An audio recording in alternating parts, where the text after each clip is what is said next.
Assalamu alaikum, everyone. So welcome you back. And now we are going to have the last but not the least session of the event.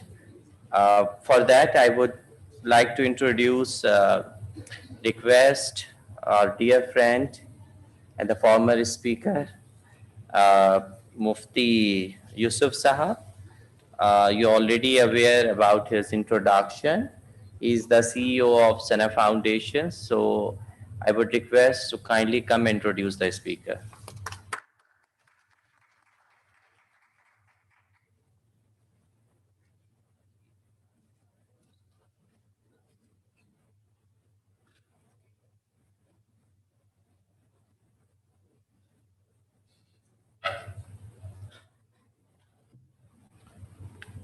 Bismillah ar-Rahman ar-Rahim. Our next speaker is Muhtaram Hamid K. Latif Saab. He's the founder and CEO of one of the leading global recognized ISO 17025 accredited third-party testing and inspection company of the country known as TTI Testing Laboratories. He started, and that company was founded in 1995, and the last 25 years, mashallah, they have achieved, and they have most modern state-of-the-art laboratories in Pakistan, and they are also providing quality assurance solutions to more than 3,000 experts and global buyers from the textile, apparel, PPE, gloves, leather, footwear, chemical. But related to today's session, Mr. Hamid Latif Saab is known as the founder of Pakistan Halal Standards, actually. I know him, alhamdulillah, he has the technical side, a quite long profile, but from the halal side, mashallah, he is the founder. I think in 2006, the first committee was established to develop halal standards in Pakistan, and Mr. Hamid K. Latif, he chaired that committee, and with his dedication, alhamdulillah, those standards, and now we are in the phase of 2019 standard, like 3 revisions already done.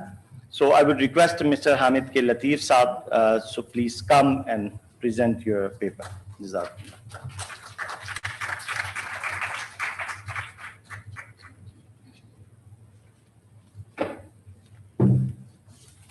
Bismillah ar-Rahman ar-Rahim. Distinguished guests, honorable people of the halal community, Assalamu alaikum. It gives me great pleasure to share my experiences of running a testing laboratory and how we can use those experiences in halal testing to ensure that we are able to give a right test report which would help remove haram from our supply chain. When we think about a lab, an infrastructure comes to our mind. A building, equipments, technical people, PhDs, and equipment. But there's more to a lab than these hardwares. They are people. And those people require trainings. Those people require understanding of the whole concept. And there are very few labs that are sustainable. Even if you look at all of the labs in Pakistan today, unfortunately, only very few would be sustainable. A lab has to be sustainable to perform, to deliver the right results. Sharing my experience of 25 years of testing. Now, this slide, I'm just showing you some of the equipment, some of the laboratories we have. I will share one experience. Once we got a new machine last year, a highly sensitive machine going up to PPT, parts per trillion, triple quad LC-MS. And during operations, what happens? The machine went down. We searched the whole country. We were not able to find another machine, either of the same manufacturer or any other manufacturer that would give us the same sensitivity. Now, these are complex difficulties that a laboratory faces, and that has to be looked into. So it has to be a very careful understanding what is the requirement of a lab. A lab must be sustainable. Now, the ultimate objective in halal testing, we must understand these two words, repeatability and reproducibility. Now, these two words are very important. You see, a test report is a mere piece of paper if it is not backed with traceability. Now, if a test report is backed with traceability, yes, now it has value. Now, if you have a product, it is tested, and the repeatability, the measurement within a system, if the same test method, the same machine, and the same operator, and the same sample should give the same result. Like this, like a machine. This is how the result should come. Now, the skill level to achieve that is very important. As compared to that, reproducibility is measurements between systems with the same test method, different machine, different operator, same sample. Now you see, if a sample was tested in Pakistan and a halal certificate was issued and the same product went abroad somewhere and in a different country, on a different machine, in a different laboratory, it was tested and the results varied, what will happen? We test all the time and our reports are challenged all the time. If they are backed with repeatability and reproducibility, then we take the challenge. We can stand behind those reports and we can uphold those values, and upholding those values, the decisions would stand. And earlier in the session, we had Dr. VIII, an eminent technical authority in testing from Thailand. He was mentioning about the validation and test method validation. And Dr. Shujai from Iran, mashallah, he has a great experience. And we've been working together with these eminent people and so many other technical people, Dr. Musharraf. It is very important that we understand if a sample tested and a past test report was issued, and somewhere in the world it was retested and the detection limit comes. So what happens? We test 8 different industries. If it was a textile product, what happens? You recall the product. Claims are given. Things like that. But what happens in halal? The halal haram ingredient has already entered the supply chain. The damage has been done. You see, halal is very sensitive. Halal has spiritual values. Halal is very close to our heart. All of my brothers and sisters all over the world listening to this, halal is very close to us. And we Muslims are very sensitive to halal. So it is very important that we understand what is repeatability and reproducibility, and we ensure that all testing in a laboratory, in a halal laboratory, caters to all of this. Now, what are the tools to ensure repeatability and reproducibility? Globally, there are a few tools. The proficiency testing, that is one tool. Inter-laboratory comparisons, yes, that's another tool. Accreditation guidelines, ISO 17020, and the CIMIC guidelines, which Mufti was mentioning earlier, that we all, from all over the world, we developed that standard, and Dr. Shujai gave a very detailed outline of the standard, how it was created.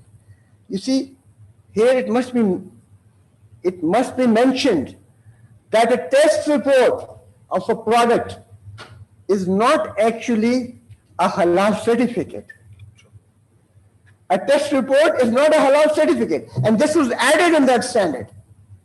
And it is actually not a fatwa either.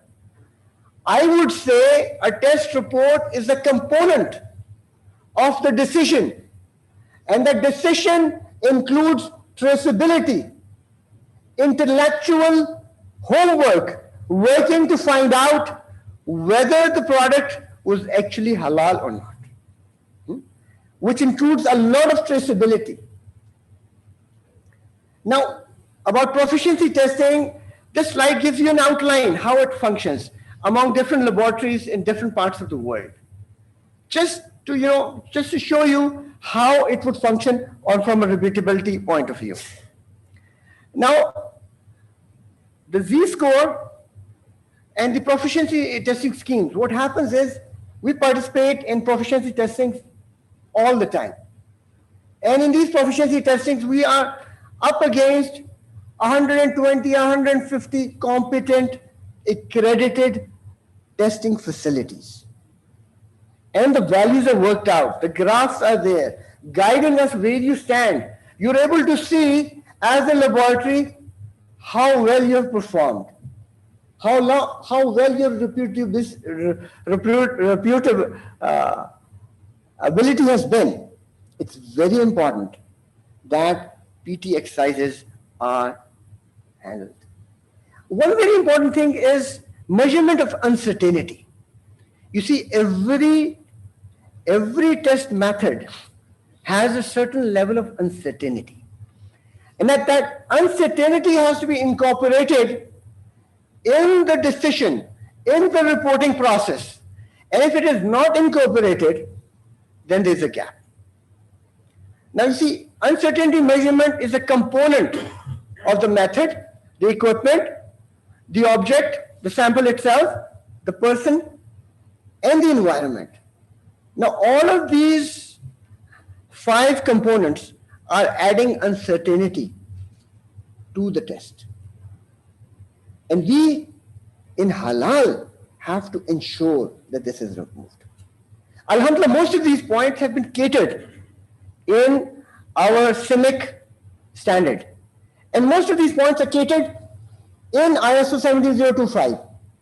But I brought them up today so that this is a very unique gathering of people from across the globe, that these are areas, out of my 25 years of experience of running a laboratory, these are areas we need to focus on, especially for halal, because if a halal report, like it happened in Malaysia a long time ago, that porcine was directed in Cadbury, and later on it was found out that it was a false pig.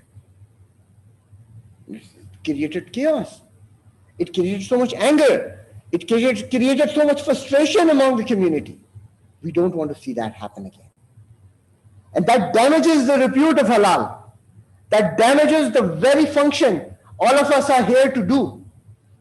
So this gives you an outline. You see, the red part is the error area. So that value has to be there, has to be noted.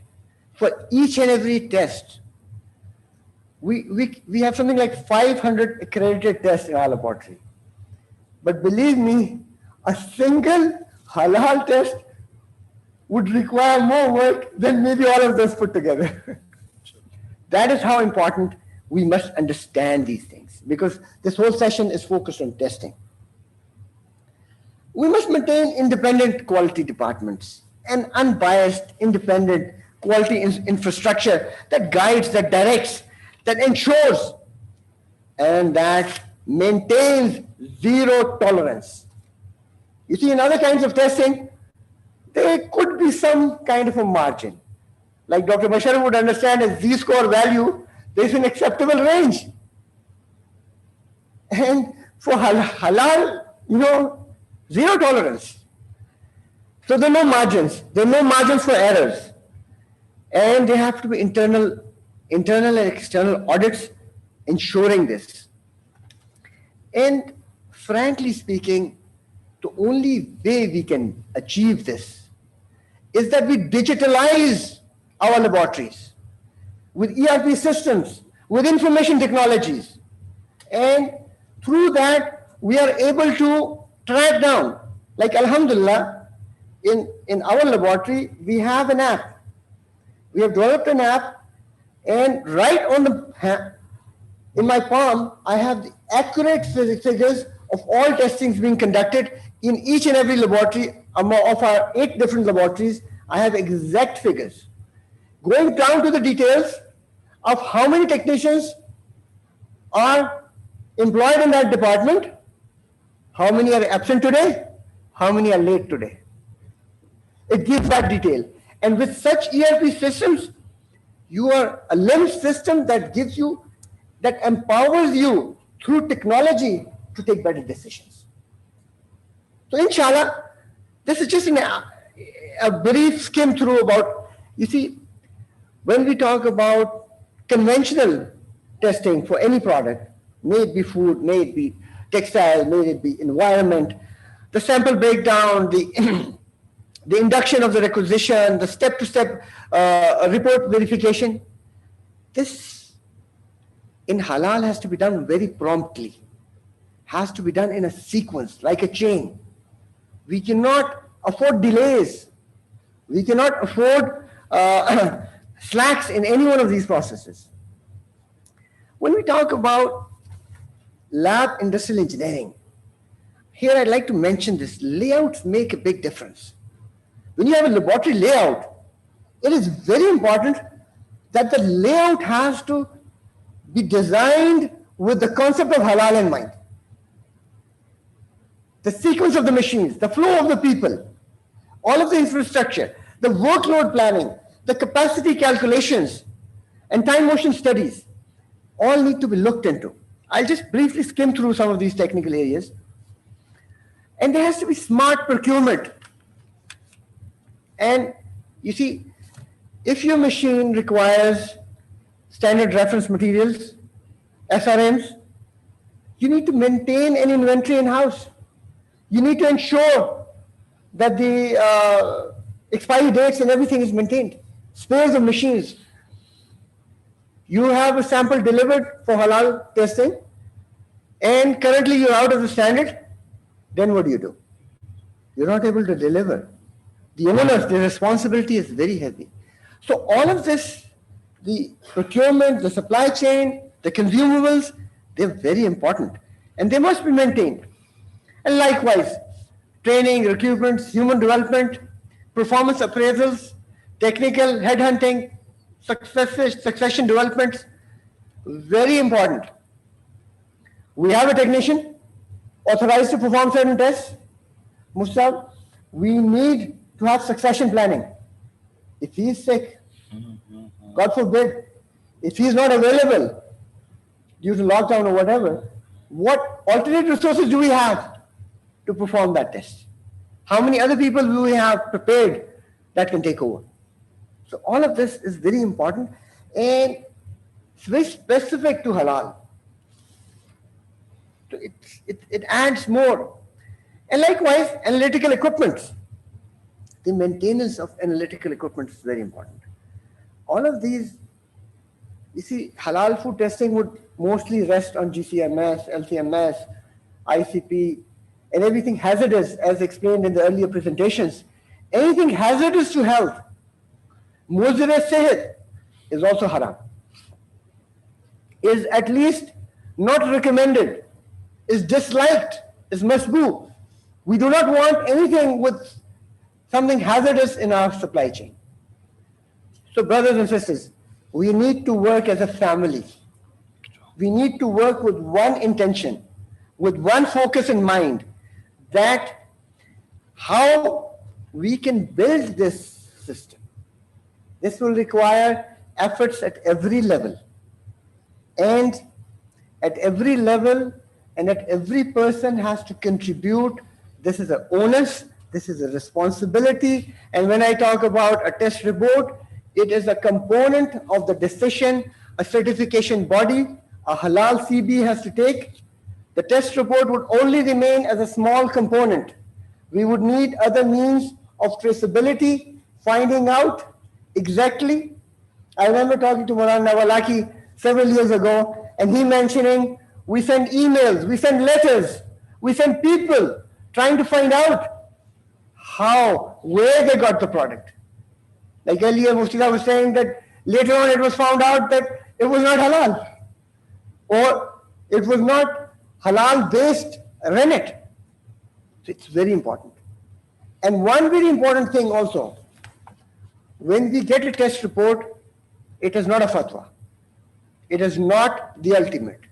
We need to work around that. When we talk about QC departments, we need QC departments in all of our CBs, HCBs as well, to ensure that a product, a correct decision is taken. So with this, I would like to thank everybody. If there are any questions, Jazakallah.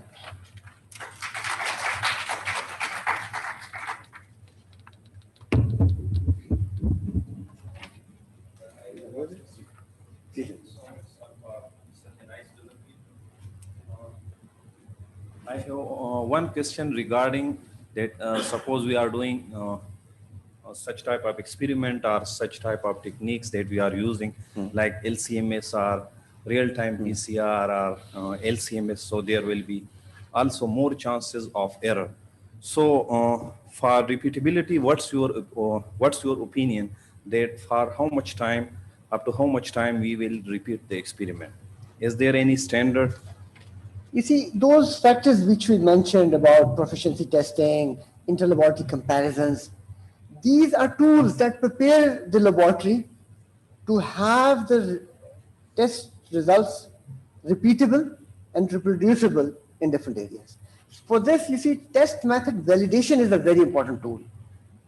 And up till now, only very few test methods have been validated. Dr. Isra from Tobitak Laboratories, she's also presenting today. They have validated porcine testing among 3 or 4 different labs. Likewise, we need each and every halal test method to be validated. And the validation would be in different parts of the world. So that will help us ensure repeatability and reproducibility. Thank you. Right. Ji.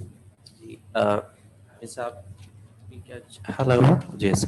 Actually, it's not a question, but it's just a comment because Hamid Saab has highlighted a very important issue and a pain actually, which maybe in upcoming years, the all testing laboratory will face, who particularly have a high-tech instruments like LCMS or NMR or PCSIR or NGS. You know, the problem of handling this instrument, the one issue is indeed a true training, that tactically sound people, and another important part is to support by the engineers, because you cannot ask always a foreign engineer to come and to resolve these issues.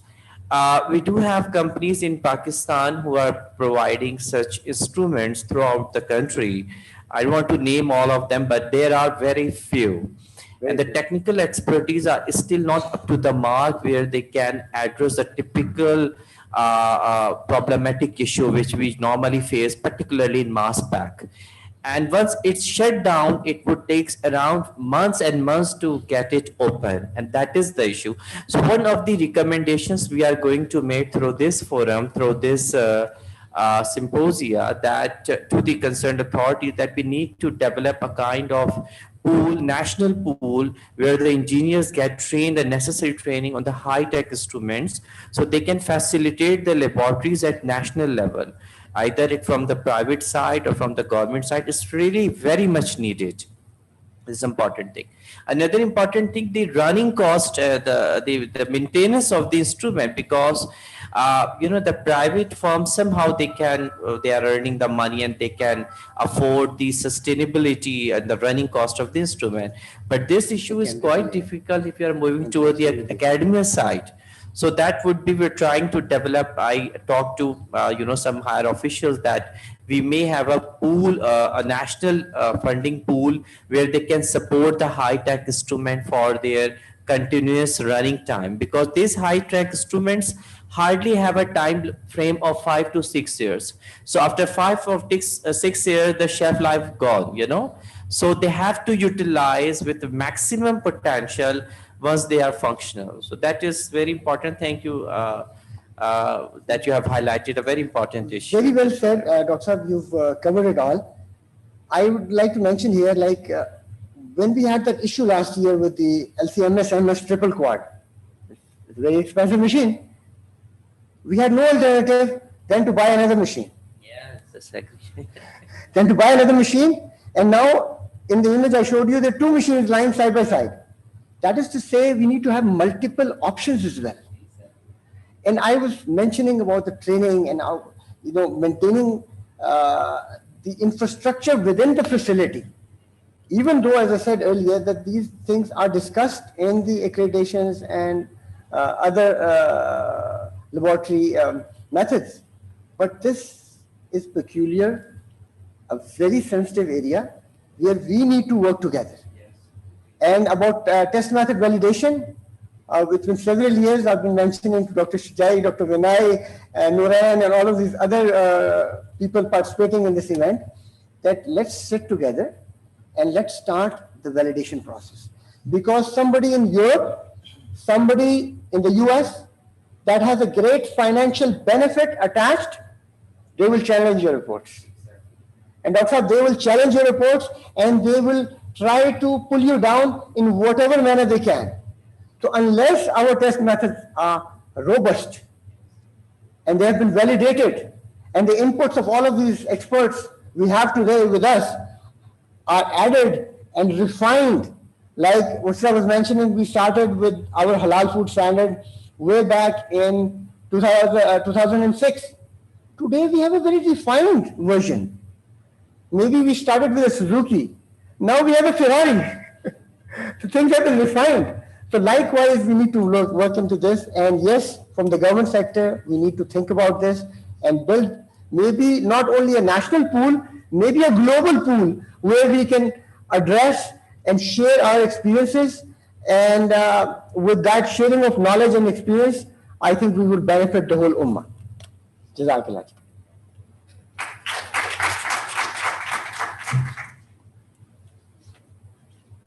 Now I would like to request Sister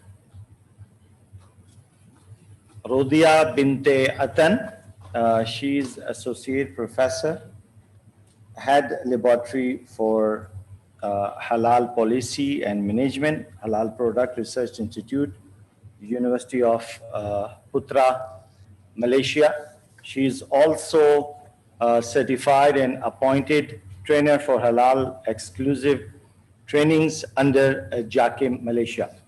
Yes, sister, over to you. Thank you, Mr. Chairman. Can you hear me?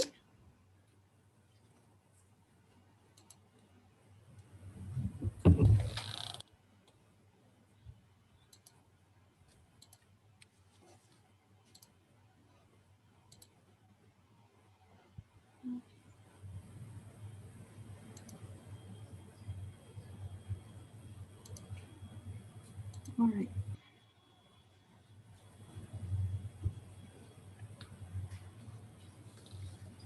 Bismillahirrahmanirrahim. Bismillahirrahmanirrahim. Sister, we cannot hear you. You cannot hear me. How about now? Can you hear me?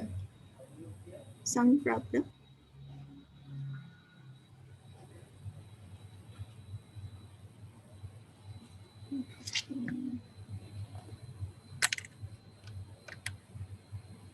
You can hear?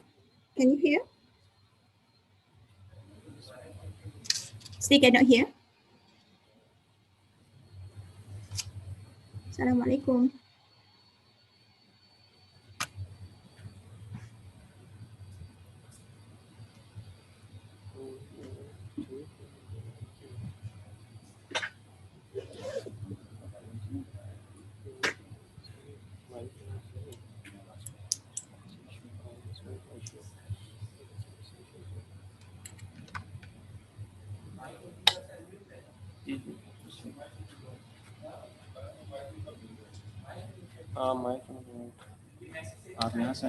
Hello, Assalamualaikum. On, mic on. Mic on. Assalamualaikum. Can you hear me?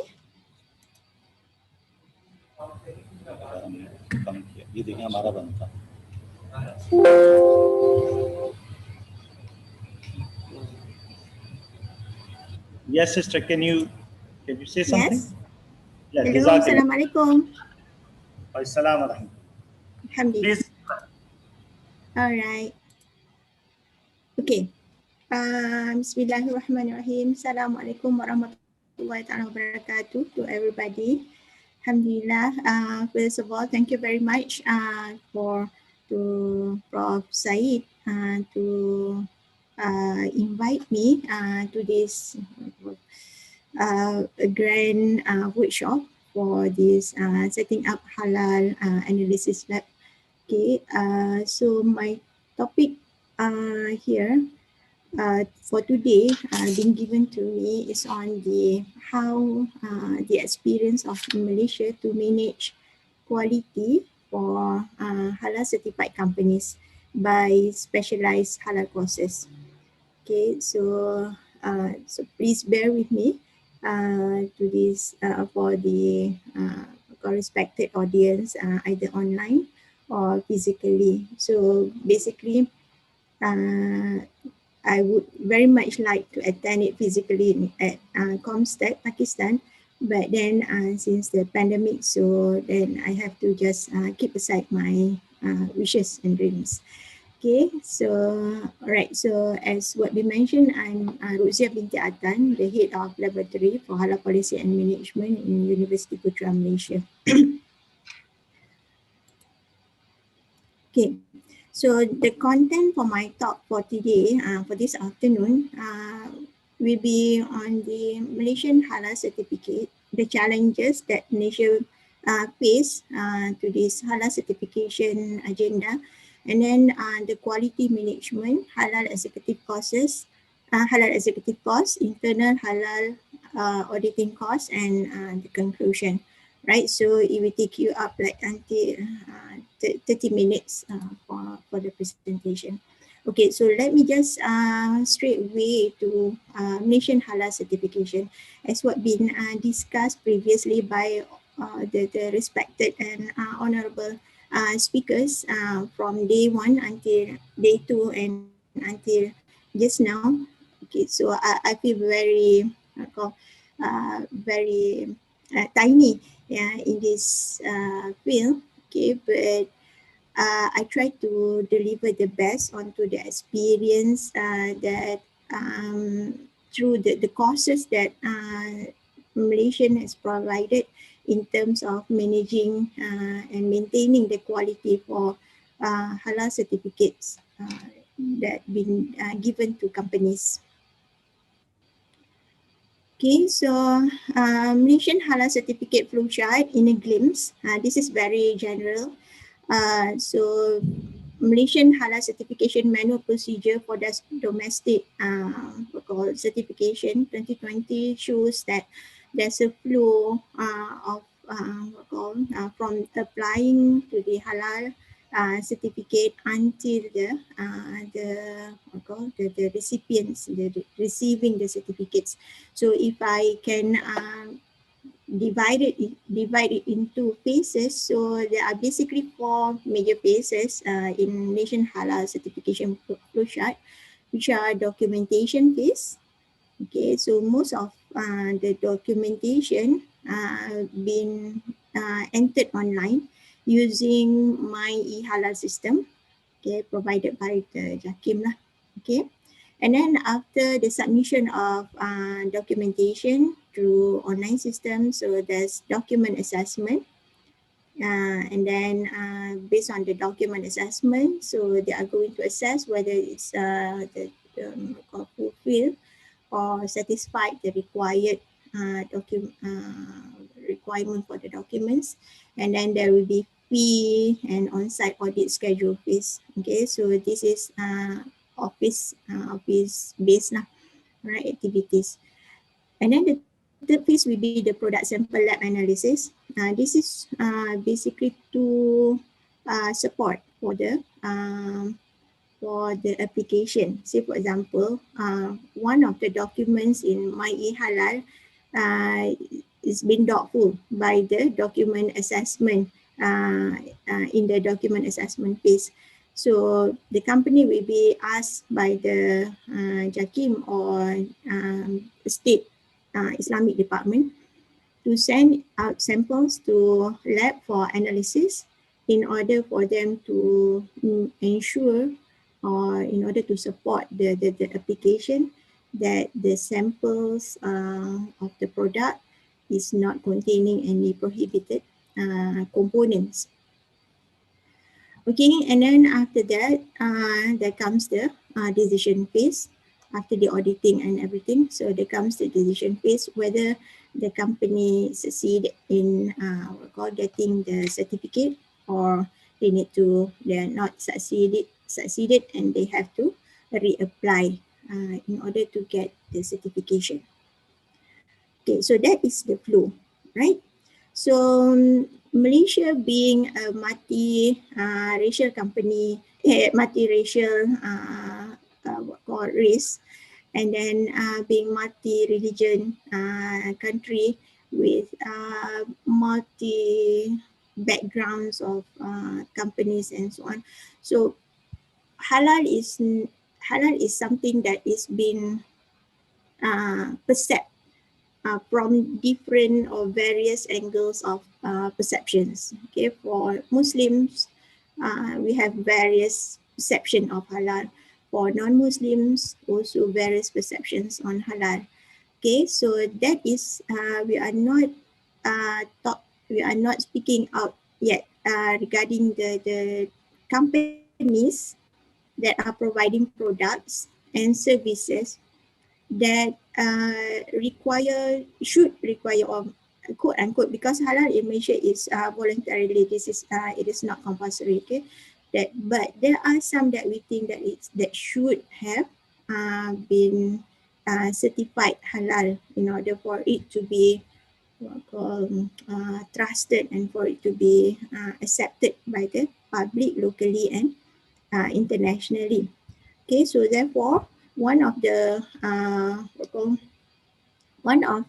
requirement or condition for these companies to get halal certification will be they have to be a registered company. It needs to be an enterprise or a company that been registered by the we call it company registrar in Malaysia. Right, so based on the company registrar reports for the small medium enterprises 2006, so we basically has 98.5% business that has been established in Malaysia as small medium enterprises. Okay, so we don't talk about this halal basically, especially for large companies, MNCs, multinational companies. They come into Malaysia with normally with halal certificates from their respective countries. Okay, so then the ones that been mostly focused on or highlighted in Malaysia will be on the SMEs or small medium enterprises Malaysia for the purpose of halal certificate for export purposes. Okay, so we can see there are many sectors in Malaysia that covering services, manufacturing, construction, agriculture, mining. But services, including food productions and food services, is the most highest company being registered under the company registrar in Malaysia, reported by SME 2016. Okay, plus in addition to that, there are high value activities that been listed out by the government in order to push, in order to soar up the growth for these SMEs, right? So there are basically 11, and I think most like more than 60-50% are related to halal activities or halal events. Okay, example, in agriculture we have food, in tourism also we have tourism concept, the entertainment. So it's either halal or Sharia compliance. Okay, so these are the reasons why there are so many various various size, various services, various products, various varieties of perceptions, varieties of races, and so on and so forth, that need to be handled, or that need to be catered by the Malaysian government, especially JAKIM, if it is involved with if it is considering the international what called international exchanges lah, okay, international businesses, right? So if it is for local, the most of the halal certification activities will be handled by the state Islamic religion department. Okay. All right. So talking about halal, talking about quality and these varieties of companies and product and services. So the main issue will be in terms of how it's possible for us to manage these three most important things, right? So for companies, we have multiple certification scheme. So we have 11 at the moment scheme for certificates, including food service, tourism, logistics, pharmaceutical, cosmetics. Okay, so we have 11. And then that comes from MNCs, multinational companies.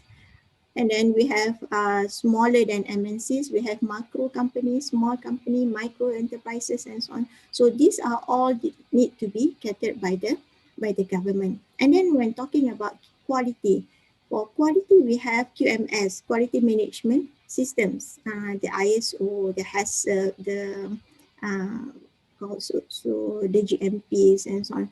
So there are so many quality standards that need to be complied, right? And on top of that, we have the Malaysian standards that been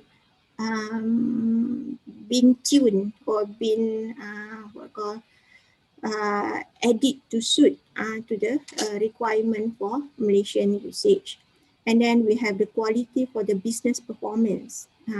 At the same time, they have to maintain their business performance and the quality for the image, the product, and the branding of it, just like the ones that been mentioned by Honorable previous speaker, like Cadbury issue, right? So Cadbury has maintained the quality, but then issue arise that quote unquote charging Cadbury for not being halal, right? So these are the issues that need to be maintained and managed, and at these varieties of various situation and various cases that's possible.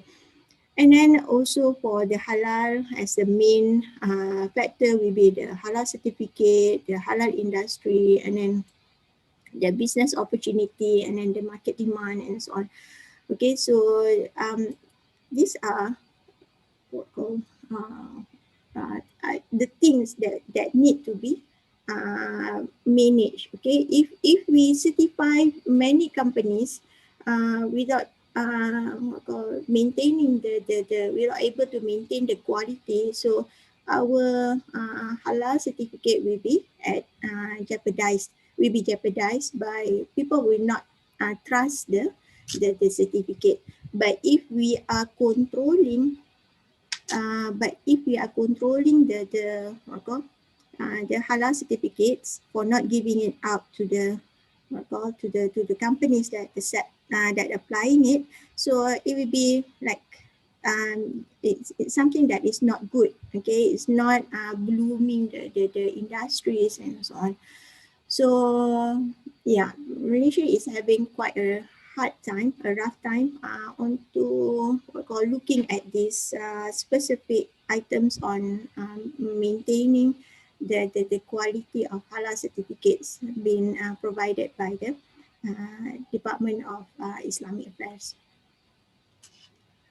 Okay, and then all right, on top of that, there are challenges that been shown by the researchers in terms of this halal,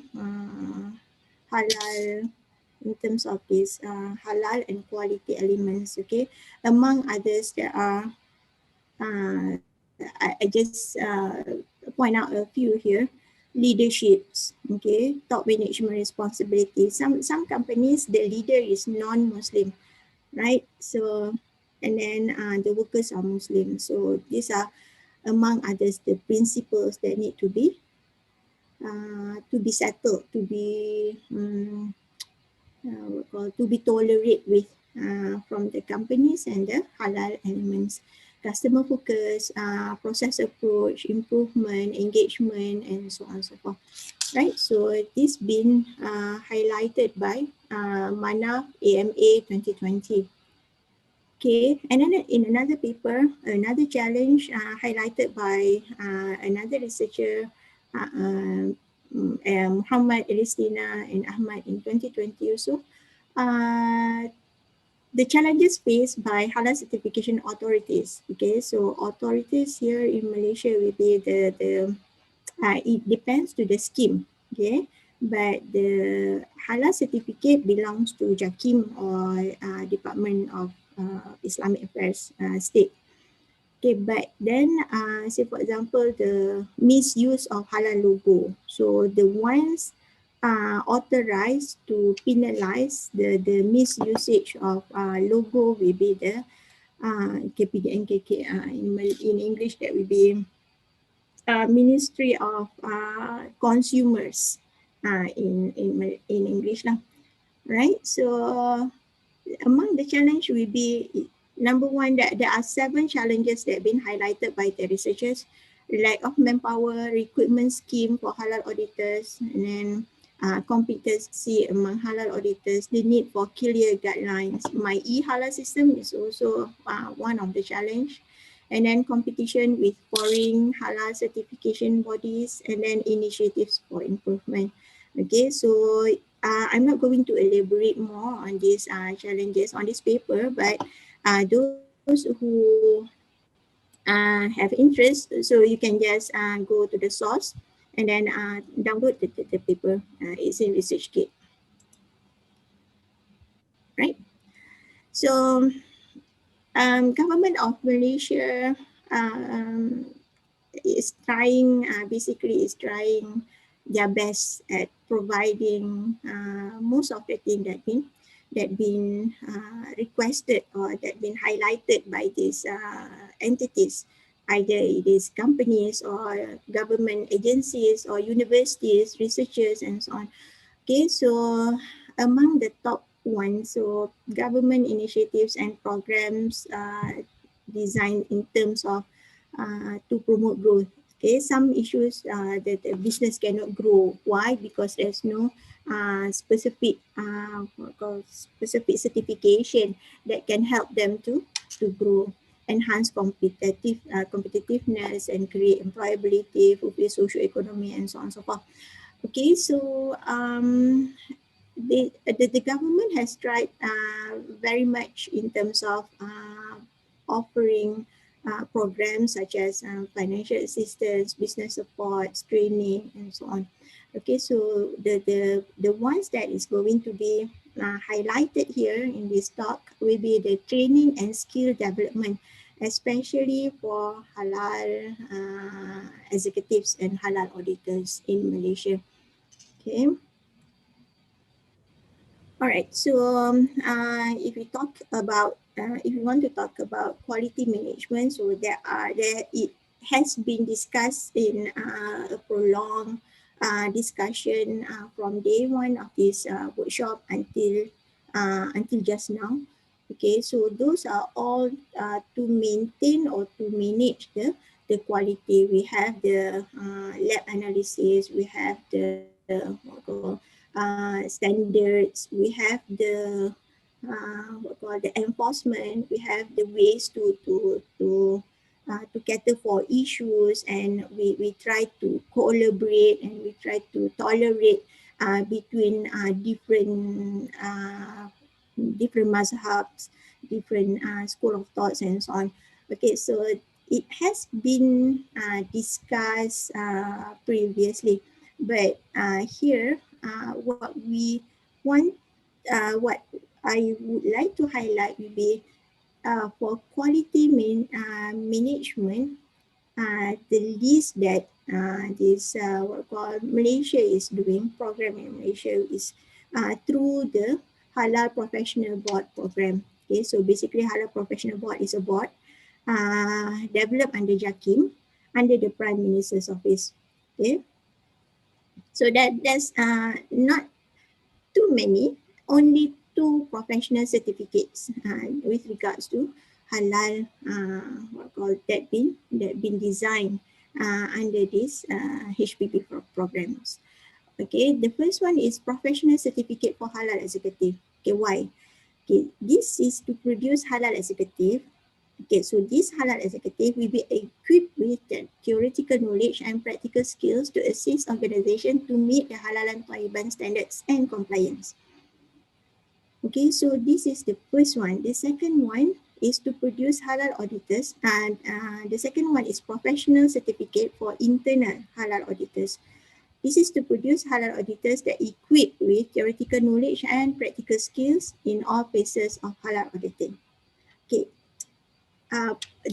these 2 courses were introduced in order to quote unquote delegate responsibilities of maintaining the quality to the particular companies themselves, right? So therefore, these 2 are the added certificates that can be brought, that been recognized within inside Malaysia to be held by someone who has the theoretical and the practical skills and knowledge onto performing and maintaining halal matters in their respective companies.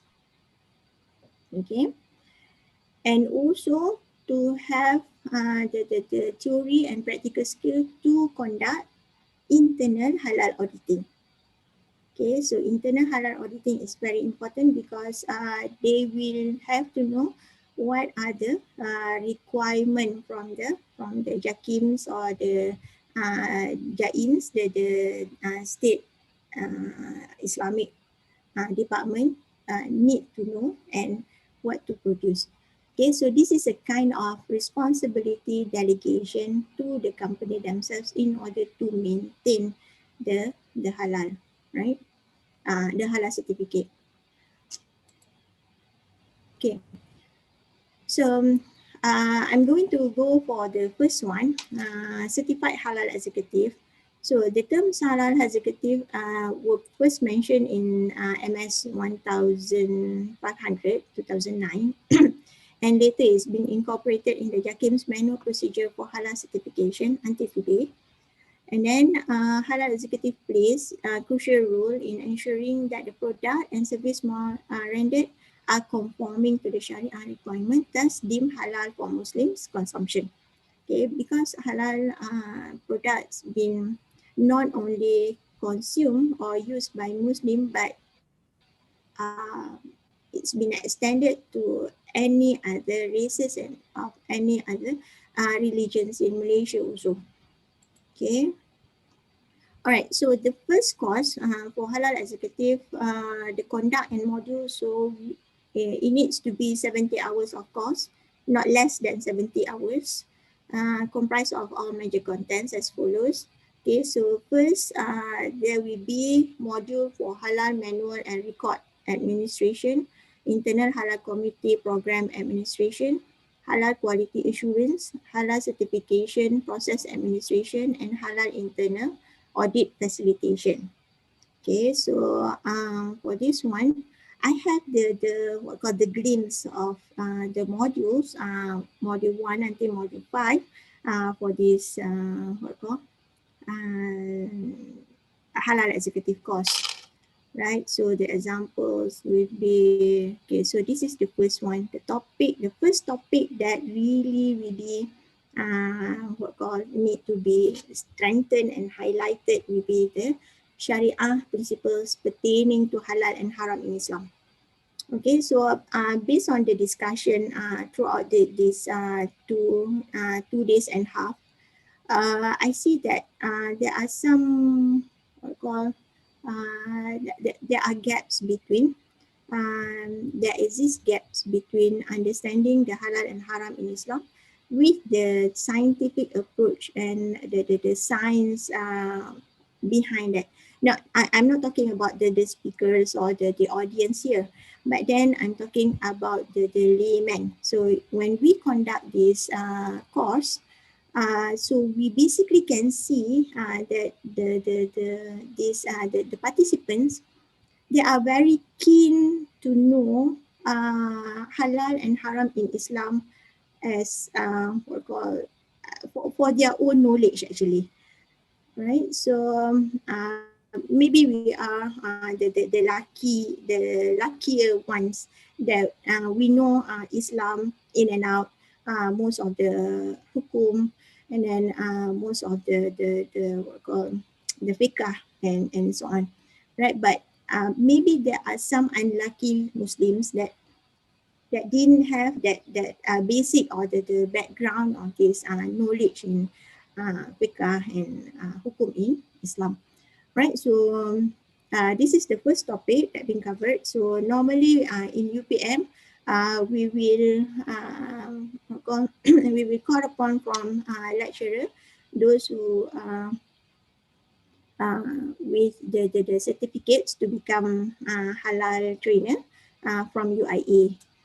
Okay, most of the time we call from UIA lah, because we don't have Department of Islamic or Faculty of Islamic Studies in UPM.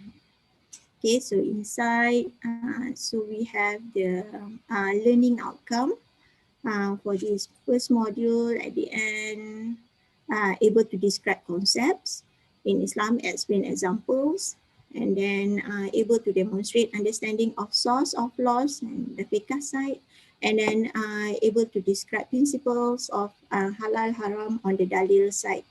Okay, and then there are topics that been covered, concepts, the source, the principles, and then the objective Sharia, maqasid Sharia.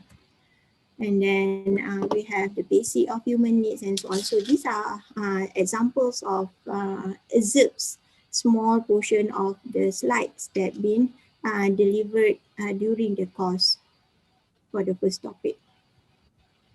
Okay, so and then we do this what called based on religion worldwide, and then what will be the understanding of the common religious food practices. Okay, so Islam, we don't eat pork.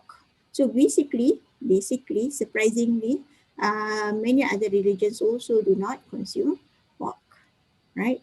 And then for beef, for lamb, for chicken, for fish, and so on.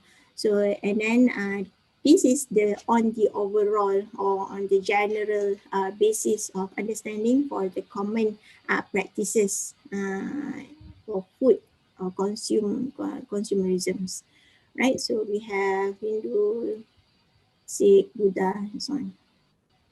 All right, so module 2 is covering the Internal Halal Committee Program Administration, Internal Halal Committee. So they have to perform the committee. So the outcome will be identify the following steps in developing halal policy, the drafting, the proposal paper for halal policy, and then approval, and then commitment, and then the learning outcome will understand and able to implement the fundamentals of halal policy and its steps in the company by the halal executives. Okay, so these are the steps in creating halal assurance systems. So we have the HAS planning, the creating policy, and then, okay, so basically all these 9 steps will be discussed further in module 2 until module 4. Until module 5. Okay. And then these are some of the HAS planning, halal assurance planning knowledge. HAS should be very clear. It is not an easy task to determine the need. Okay, so some companies with the owned by non-Muslims, they sometimes sometimes they go for halal certificates because they have this business opportunities or some business. So halal executives at the company need to determine what is the Islamic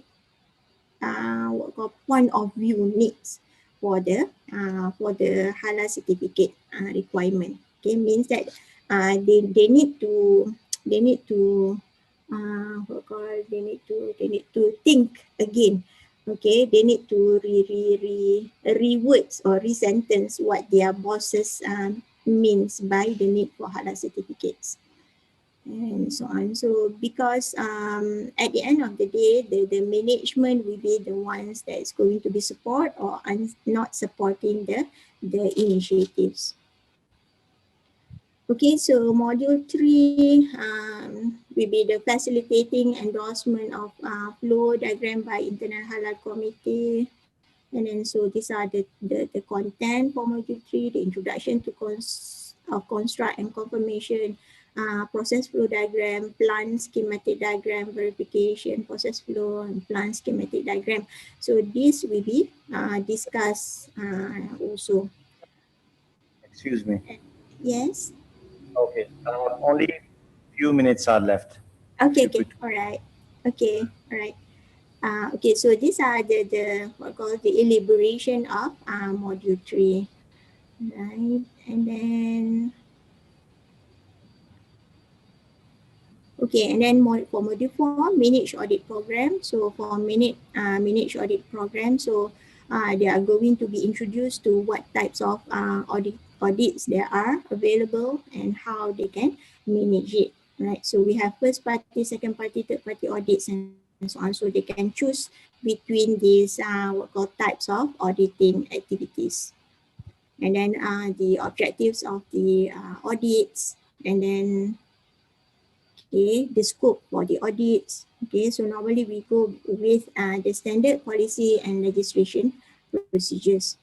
Okay, and then number 5 is module number 5, preparing document to understand what is the procedure to identify the document required. And then these are the standards that we follow accordingly to what are the schemes that they are applying for. So this is for food and these standards will be read together with the manual procedure for halal, Malaysia halal certificates. And then these are numbers of documents that need to be submitted in order for them to apply for the certificates. Okay, and then last but not least is the maintaining Harappos compliance. Okay, so what will be the responsibility for for halal exec for the company, and then how to do monitoring and enforcement, and how to identify the halal program. Okay, and then okay, and then we have the monitoring. So we have a few types of monitoring. And all right, so B is the second course offered by this Malaysia government in order to maintain halal certificates for these companies. This is for internal halal auditing. Okay, so the JAKIMs and the Islamic department, they are going to have their own auditors. Okay, but before the actual auditors comes, they have to perform the internal halal auditing on site for the company by themselves, right? So what are the modules is also not less than 70 hours to coordinate pre-meeting, prepare the tool, conduct opening meeting, carry out documentation, on-site audit, prepare audit financing report, carry out audit closing meeting, and conduct follow-up halal audit. Okay, so these are 8 modules, and then these are the content of all those 8 modules in the halal auditing program, certified internal halal auditor program. Okay, so in conclusion, it is envisioned with the support with this training, the Malaysia halal industry will be braced faster certification process for companies applying, and to foster halal training industry. Okay, so and then the trained personnel will hold the responsibility to uphold the halal integrity, the quality in their workplaces, while maintaining their competencies level in halal knowledge for public consumers' benefit and trust. Okay, so with that, I thank you very much for your time and for your participation. Thank you.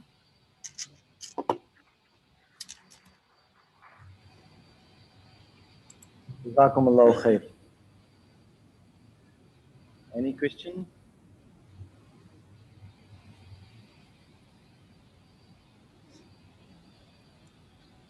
Now I would like to invite Brother Rana Muhammad West Khan.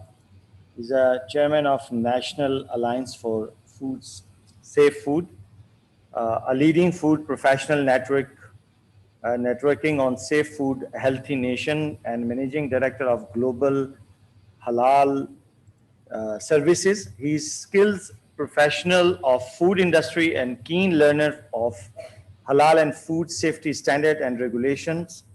With good public speaking and training skills, he is former principal Punjab Food Authority Training Schools, Government of Punjab. He is also director, Food Innovations, Zyka Group, and member of National Standard Technical Committee, the Halal Standard Food Standard PSQCA. He presented more than 20 papers at national and international forums. So please, this is my humble request to please come and present your presentation.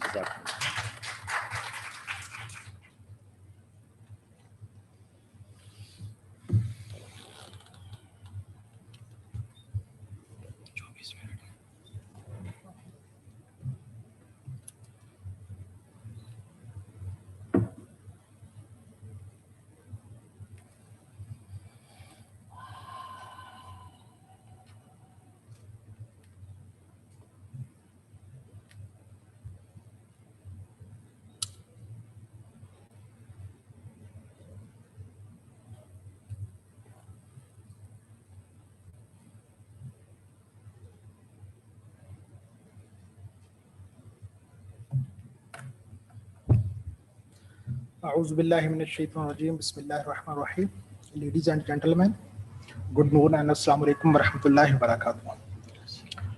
My topic is halal industry development, strategies, constraints, and way forward for policymakers. My point of discussion today is mainly overall halal industry, specifically in Pakistan and internationally too. Then the issues and challenges faced by the halal industry, and specifically the opportunities and way forward for our policymakers and our scientists and ulama karam, Islamic religious experts. This is, I think, last talk of our 3-day training workshop. And this is basically the outcome of our technical speech and Sharia scholar speech. What is the way forward? What is the existing challenges and issues? And what we need being a scientist to do in our labs and in our countries too. A brief introduction of our development organization. This is a National Alliance for Safe Food, Pakistan's leading professionals network in Pakistan, working on food safety for the betterment of human society. NFS aims to achieve their goals by providing training and educating both the consumers and manufacturers levels. As you people know, the consumption of both processed and unprocessed foods reaches an all-new high. There is a growing need of training and awareness to streamline the importance of food safety and quality measures. NFS believe in strong academic industrial linkages and act as a bridge between all the entities. And the core objectives to includes bringing together food manufacturers, trade associations, Chamber of Commerce and Industries, and especially Pakistan food professionals. We are working on in Pakistan and globally on food safety awareness, academic industrial collaborations, safe food production units, that is for the food professionals and food chemists, for startups and their innovative ideas to execute that ideas, industry development projects, publications, advisory and R&D facilities for our institutes, government institutes, development organizations and private sectors, and organizing for disseminating the latest information on food safety in Pakistan and across the globe. We are located here at one that is also the sister organization of comstech in Ministry of Science and Technology at National Science and Technology Park, NUST, Islamabad. As in previous slides, I already asked you that we are Pakistan is from a nation of innovators, and in last years, especially Pakistani scientists are converting to entrepreneurial scientists, alhamdulillah. And inshallah, after that trainings, some of ours and our online participants also considering to put their values for establishment of such institutes in Pakistan. And we are providing the supporting mechanism for that startups, especially to the scientists and ulama karam. Halal, this is a growing food market, and long discussion from last 3 days. Muslims represent an estimated about 23% of the global population. About 1.8 billion consumers with an average growth rate of 3% per annum. And this is expected that in 2030, this limit increased to 2.2 billion, and we are around 26% of the total world's populations. Halal industry, this is a winning approach for Muslim and non-Muslim investors too. Because I belongs to a development organization, my most of the portion is for business and business development for our young professionals, our scientists. And this is a approach. Brother Hamid is also sitting in front of me. He knows very well that globally, Muslims and non-Muslim investors investing on halal industry because they know the worth of Muslim consumers. The UN statistics recorded yearly growth of Muslims 6.4% compared to 1.46% for Christianity. Average growth. This is the second largest religion after Christianity. According to the same statistics, 1 in 5 persons in this world is Muslim by birth or geography. And that's why this is the fundamental requirement and primary obligation of that Muslims to consume and to use halal products. This is a proactive approach to gain competitive advantages in this promising and lucrative market. Halal, a global symbol for quality assurance and lifestyle. Because when we are talking about the halal food, when we are talking about the halal cosmetics, pharmaceuticals, textiles, and our service industry like tourism industry, logistic industry, etc., it means that that product should be safe and not impart any harmful effects to the consumer's health who are consuming that product. And same case in the cosmetics, same in pharmaceuticals and other products too. Because the Pakistan Halal standard and our OIC CIMIC standards, that is for food, for cosmetics, and for the pharmaceutical products, and now expanding their standards towards supply chain and hospitality and tourism industry too. Specifically food standard, we developed the food standard that covers all the international food safety requirements. And with the long head, we have to disseminate this information. We are the ambassadors of halal brand. We all are the ambassadors. The Islamic religious experts and the scientists are the ambassadors, because the halal standard includes all the food safety requirements and all prerequisites that are in the leading international standards of food. Like back 10 to 15 years, we are talking for the food businesses of HACCP, that is Hazard Analysis and Critical Control Points. Then it converts to the Food Safety Management System, FSMS. And now this is the latest version, that is FSSC, Food Safety and System Certification, that deals with food safety and food fraud and food defense too, RACIP and TACIP. And now international standard, that is BRC and IFS, SQF and so on. These all standards, we claim that these all standards crux are covered in global halal standards. In Pakistan halal standard, that is PS 3733. That's why once you saw the logo of halal certified, halal mark, the certification mark, it means that that product is prepared as per the Islamic laws as well as per the food safety laws too.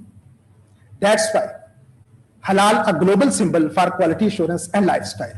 And our all accessories associated with our daily life, now halal is not only confined with the food, but it is beyond the food to all our daily life accessories too.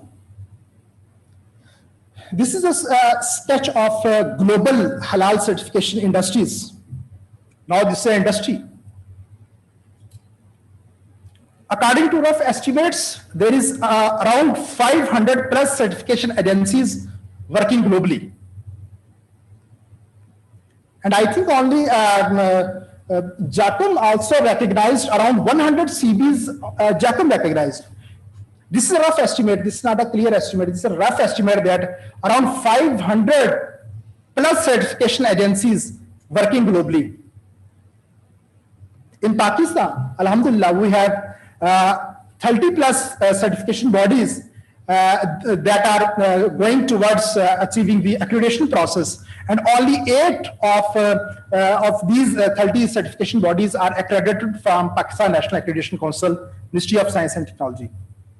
And you see that in non-Muslim countries, in Canada, in USA, UK, the number of halal certifiers is more than in Muslim countries.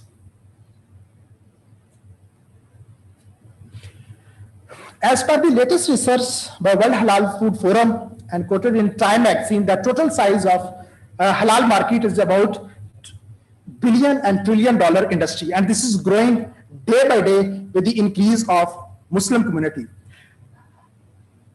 The last year Global Islamic Economy report revealed, and Global Islamic Economy Indicator offers a comprehensive picture of countries that are currently best appointed to address the multi-trillion dollar global halal economy opportunity. And these are the factors, key factors, that is the base of these report indicators. The top 15 global Islamic economy indicators score the countries supporting the halal ecosystem. Malaysia is still leading the Muslim countries that has established a halal ecosystem, that is halal food, Islamic finance, Muslim-friendly tourism, modest fashion, pharma and cosmetics, media and recreation. In Pakistan also, the cosmetic industry is going towards the halal certifications. And this is an opportunity. I discuss in my upcoming slides that this is the opportunity for our scientists, especially our women scientists, to promote the halal cosmetics and healthcare products. In Pakistan also, some businesses, some startups by women that is halal certified by different certification bodies in Pakistan. Halal is an institution. It is more than a logo and more than a regulatory requirement. It's not just a regulatory requirement that in Pakistan or in other OIC countries, a regulatory authority established, and this is just a local statutory or regulatory requirement or provincial requirement to get your product halal certified. No, this is more than a logo and more than a certification. It's a thought of leadership. a sustainable institution in upcoming years, a committed community with dedicated partnerships, integrated compliance, and the growth engine of the global Islamic economy. It enables food security and nutrition equity to 1/4 of the world's population. And I also show you the slides how halal industry is supporting the sustainable development goals. The food safety, the overall international food standard. That's why I say that these all are the elaborations and description of one world, that is Tayyib. This information needs to disseminate. We all are the halal investors.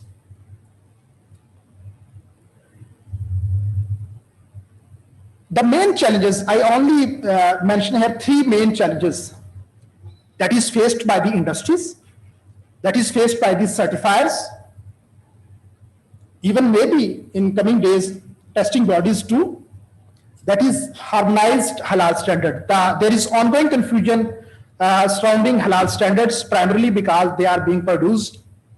So many different government-linked organizations, private organizations, and some independent halal CBs also developed their own standards to get the product certified. We are claiming that, and most of the accreditation bodies claiming that their accredited conformity assessment bodies certificate accepted worldwide. But this is, I think there is a gap, still there is a gap in UAE, in Jakham, Malaysia, and so on. And this needs to be addressed at OIC CIMIC level. And I think OIC CIMIC is the key platform, is the most relevant platform who may sort out some new lines and new avenues to harmonize the standards, and for all OIC and non-OIC countries are one standard. The challenge for manufacturers is to determine which standard will actually provide market access. Yes. Once we are not a global international halal standard, regional countries develop their own standards and not accepting the certificate of other countries. That's why manufacturers confused.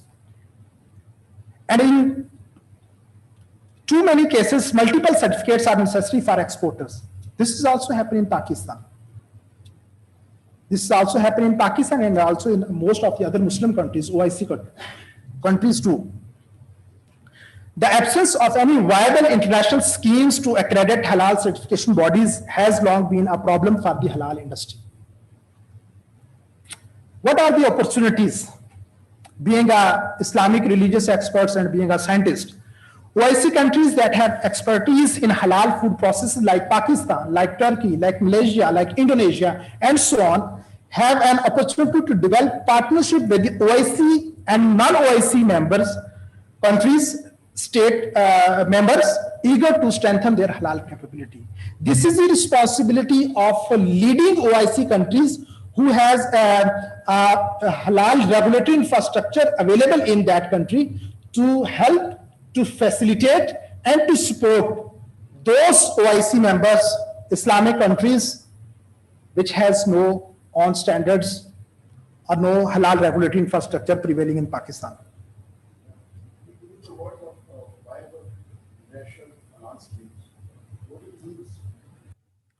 It means that okay. It means this is a very important line. It represents that globally, I think Mufti Yusuf Abdur Razak Khan also here, if I'm wrong, there is no one accreditation for all certification, halal certification bodies specifically. Like in Pakistan, we are accredited against Pakistan National Accreditation Council, and the slogan of PNAC, Ministry of Science and Technology, is accredited by PNAC, accepted worldwide. This is a state institute slogan, not my slogan. This is a state institute slogan that accredited by PNAC, accepted worldwide. Once the product is certified from Pakistan's accredited certification body from PNAC and goes to UAE, goes to Malaysia, that product with our certificate, they don't accept. They are not accepting. They responding that you need to get your product certified from only JACAM recognized certification bodies. And this is last year also we faced the issue in SASO too.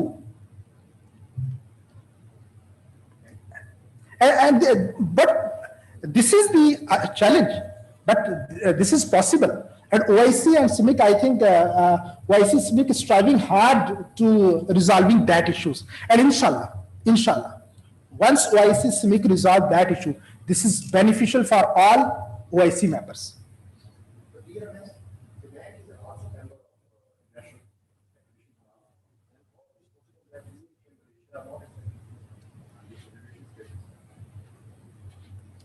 Yusuf Sahab, okay, at the end. Note. Okay, the investment opportunities in halal food value chain integration, halal supply chain management system, the automation of industry. This is also going on, and now the development of halal industry too. Many companies in the halal food market are small and fragmented, and financing vertical integration of the supply chain from slaughterhouses, from the raw materials to distributors as an investment opportunities. They should provide lucrative returns for the investors as well as develop strong companies in this space. Yes, that is a slide that halal food has the opportunity, halal mark has the opportunity to be the global standard for safe, wholesome human food if producers fully adhere to the concept of halal and tayyib as in the tenets of Islam. We lead the global food safety standards by implementing in true letter and spirit our halal standards. Once we implement, we certify any industry as per the clauses against Pakistan standard PS 3733 or OIC standards for food organization, requirements for any organization food chain, then there is no need for any other food safety certifications because it covers in halal standards too. And proving this line, we need a positive and efficient advocacy. Brother Hamid K. Latif also working hard for developing the advocacy local and international levels too. And he knows the difference between the awareness and the advocacy. This is the time to develop the advocacy and integration of regulatory framework at international level. Halal awareness, we all certification bodies, all scientists, ulama ikram at their relevant forums, we are providing awareness to the consumers. But this is the time to pick the influencers and efficient advocacy. That halal standard is the leading standard against all food safety standards.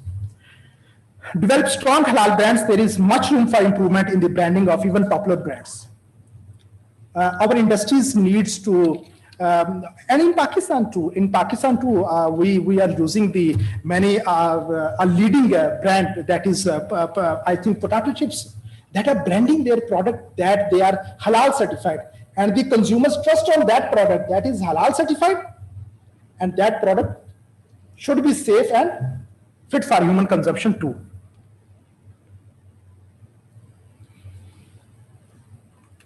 There is an opportunity to develop a tracking technology, and we established one facility at our National Science and Technology Park. And verifying supply chain integrity is a major challenge that comes up when I speak to experts in this space. You know that still we are not exporting to Europe. Our meat not exporting to Europe, and the main issue is the supply chain. Dr. Hamid Saab may correct me. One way to overcome this is by developing tracking technology that raw meat and food ingredients to their source.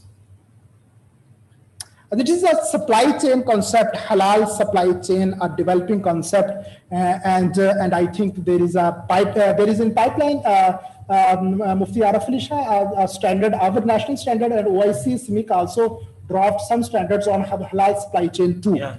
This is an emerging concept, and this is the need of the hour. The healthcare industry, the pharmaceutical industry, also implementing the GS1 standards for healthcare, and now this is also for the our halal sector industries too.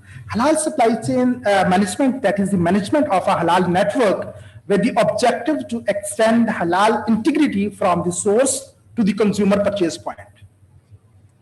And what is halal integrity? That includes the all steps from raw material to all segments of industry, then the halal certification processes, then the accreditation body that are accrediting that certification body. This is all in the halal integrity ecosystem. The halal food supply chain is a significant issue, especially for Muslim consumers, food manufacturers, and food suppliers that cater to the Muslim market. This is an example by a pictorial description of my previous slide, that from raw material to final product, from farm to fork concept. We are food scientists, and we are educating our students that from farm to fork concept from day one.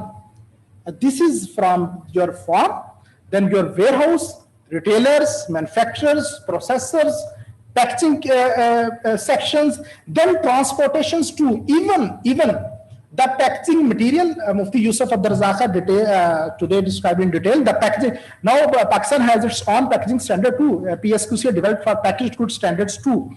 And the ink specially used packaging material that is directly contacted with the food. This is all in the halal supply chain management system from farm to fork. Halal traceability, that is digital supply chain, and this is there is a room vacant, and this is an opportunity for all of us to develop their systems.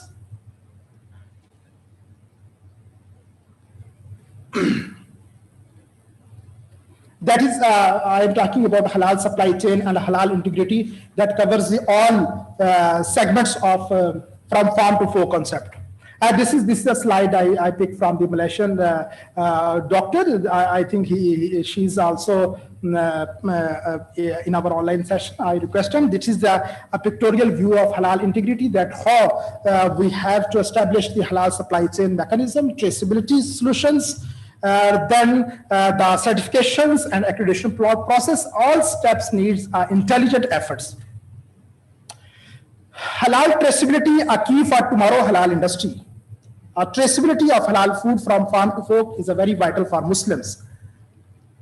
Once we establish the traceability mechanism, the solutions for industry, the solutions for certification bodies, solutions for accreditation body, this is easy to recall, the badge, to recall management, visibility, supply chain visibility of that product too.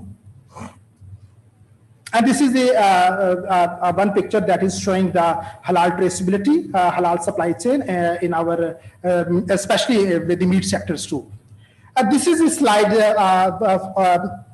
in Pakistan context we are talking, and on the base of that slide, my only 5 minutes, only 5 minutes, Mufti Yusuf, based on these slides. This is very important slide. This slide is the pride of Pakistan too. And this is the guidelines and way forward for our underdeveloped OIC countries too, who has no halal infrastructure, very little halal infrastructure available in that countries. Pakistan is a blessed country. We are a blessed country. This is a slide, this is a baseline, a long journey ahead that Pakistan has established its own accreditation body. Alhamdulillah. We are blessed. Pakistan Standards and Quality Control Authority available that develop these standards.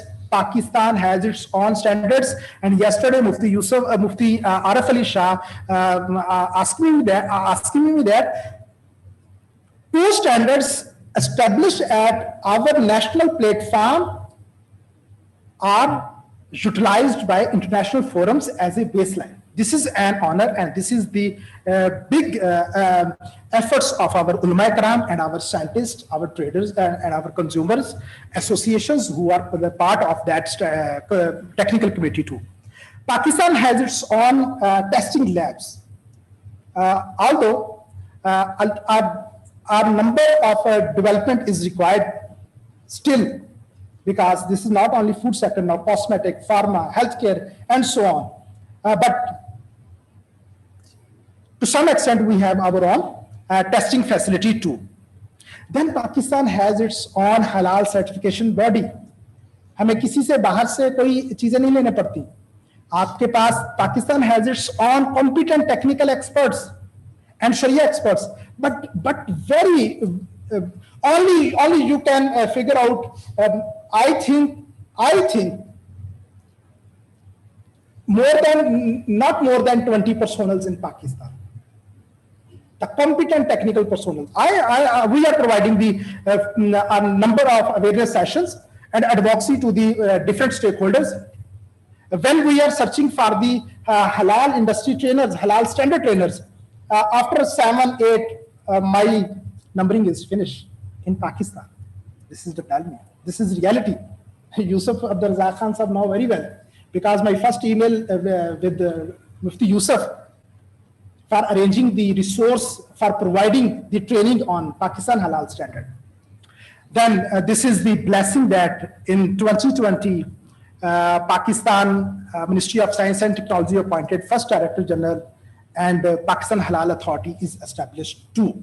That is the main stakeholder and key player we are forecasting in future.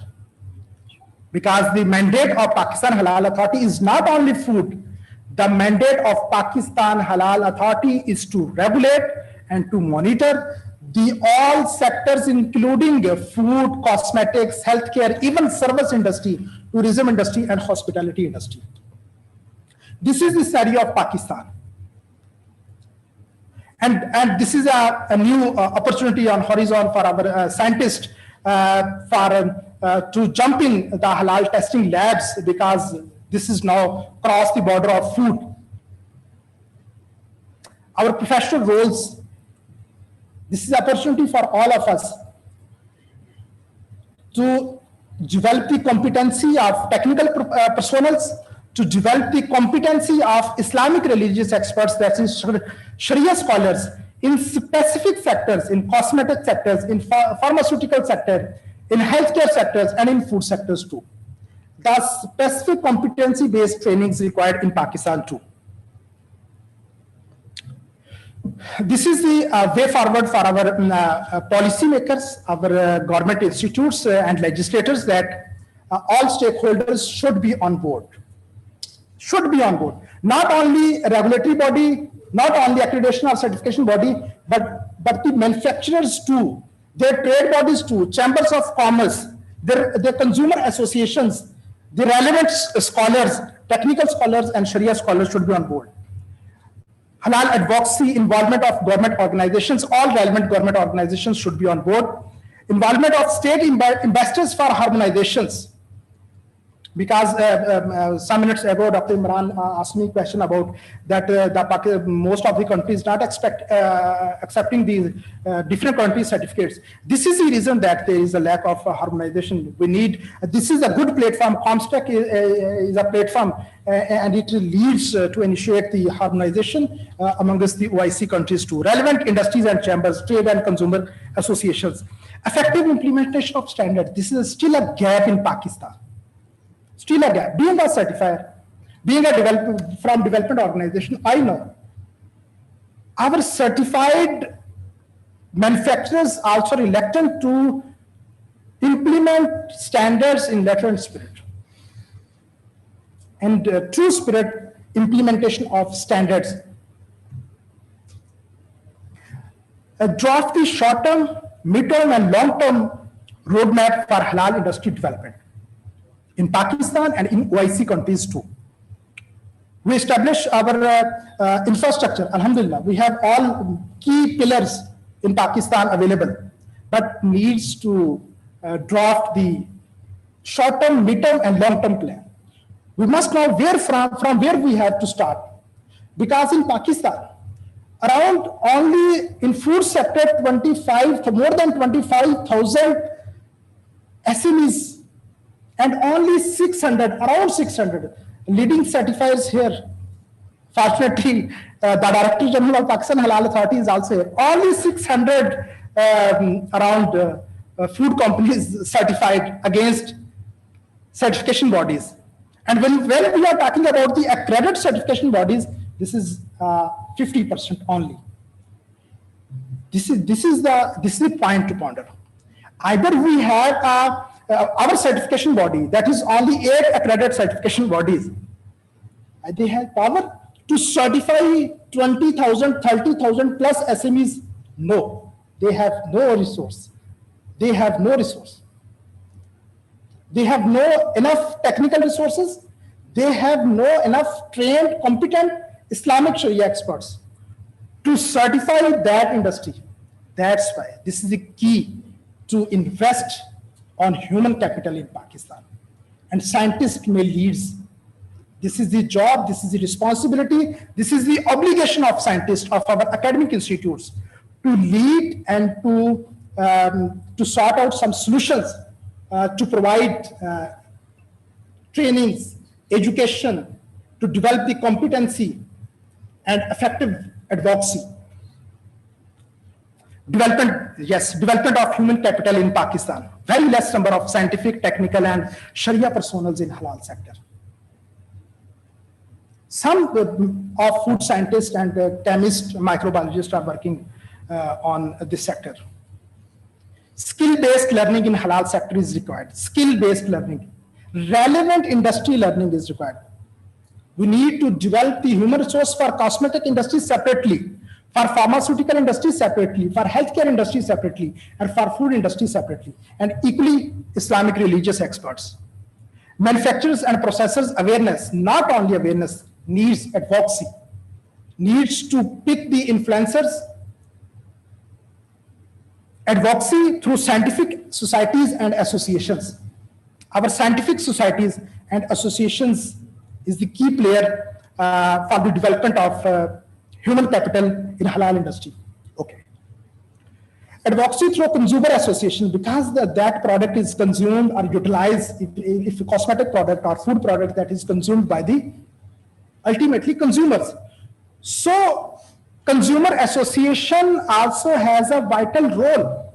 They aware the consumer to purchase and only halal certified product that is as per the Islamic laws, as also complying the international food safety laws too, and encourage scientists and Islamic experts to initiate halal centric business. Scientists should lead and initiate halal centric business in cosmetic sector, pharma sector, and in testing sector too. How we are discussing in our upcoming slides. Dr. Mufti Yusuf Abdurazak Sahab saying me that my time is over, just I am concluding. Halal, we need to promote the phenomena and the term of halal entrepreneurship. And halal entrepreneurship in all sectors, tourism, cosmetic, healthcare, and so on. This is the hot sectors, business opportunities, last survey 2020, hot sectors growth. This is the slide that halal industry accelerating economic growth through innovation-driven entrepreneurship. SDGs, you may see the Sustainable Development Goals. The halal products, 8 priority SDG goals: no hunger, good health, gender equality, good jobs, economic growth, responsible consumption, climate action. We are also discussing in our halal standards about waste management, about emergency preparedness and response, about verification and validation methods, about testing and inspections. The halal industry and the halal standards directly supporting to the Sustainable Development Goals. Then Islamic finance, 11 priority SDGs: no poverty, no hunger and thirst, clean energy, good jobs and economic growth, innovation and infrastructure. Innovation, we need to work on this specifically with the coordination of halal infrastructure. Then halal lifestyle, travel, modest fashion.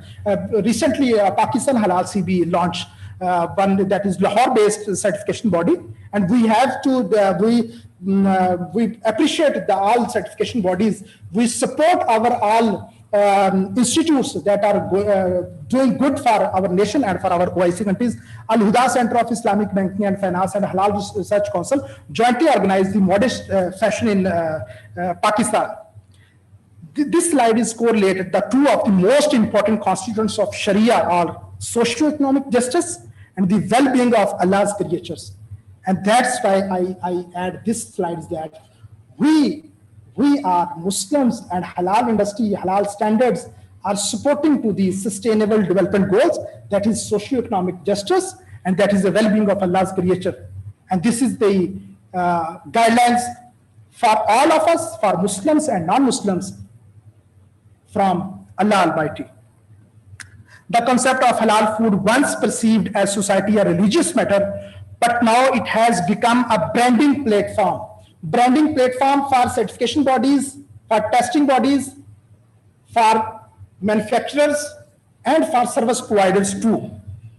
Development of institutional mechanism is the key, that coordination amongst all stakeholders. For example, I am talking about the Pakistan context in this slide, that the Pakistan Halal Authority is established. This is the responsibility of a government to a better coordination amongst the provincial food authorities, because infrastructure is available, human resource is available. We just need to guide them from the top management, equip them with relevant facilities. This is also the point, and very important point. Social mobilization. Vibrate forums needs to activate. Very less vibrate forums that is socially driven, and social mobilization is required. Effective advocacy campaign required, and effective use of Islamic institutes. Very important. Ultimately, Islamic scholars lead this and scientists lead this. Our masajid, our madaris is the key player. Mimbar और मेहराब से ये आवाज आनी चाहिए to promote the halal industry, to effective halal advocacy campaign. Our madaris, our masajid, our Islamic Sharia experts, our scientists, effective use of that human resource. Conclusion is that promote the entrepreneur scientist, development of human capital for halal industry. Very important, very important.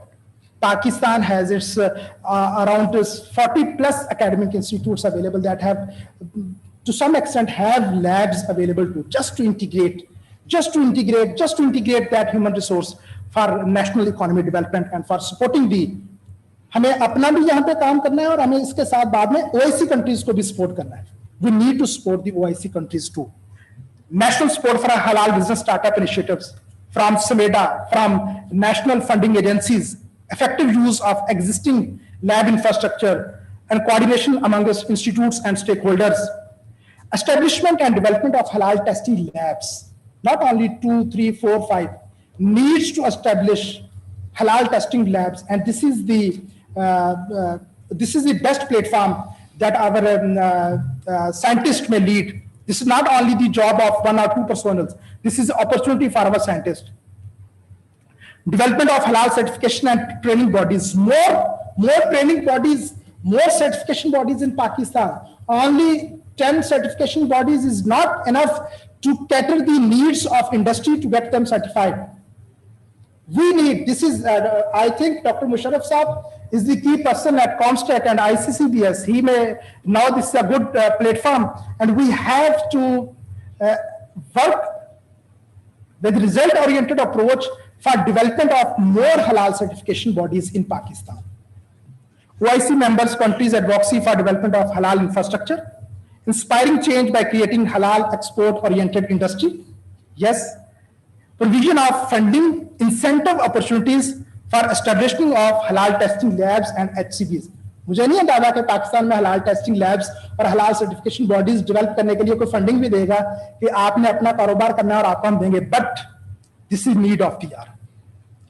There should be some strategy at policymakers level, at legislative level, because this is a requirement of industry.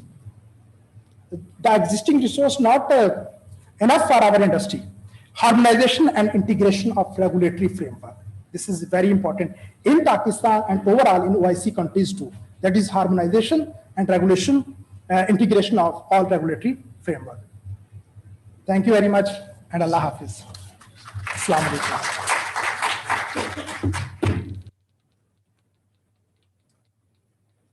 Jazakumullah khair. Any question?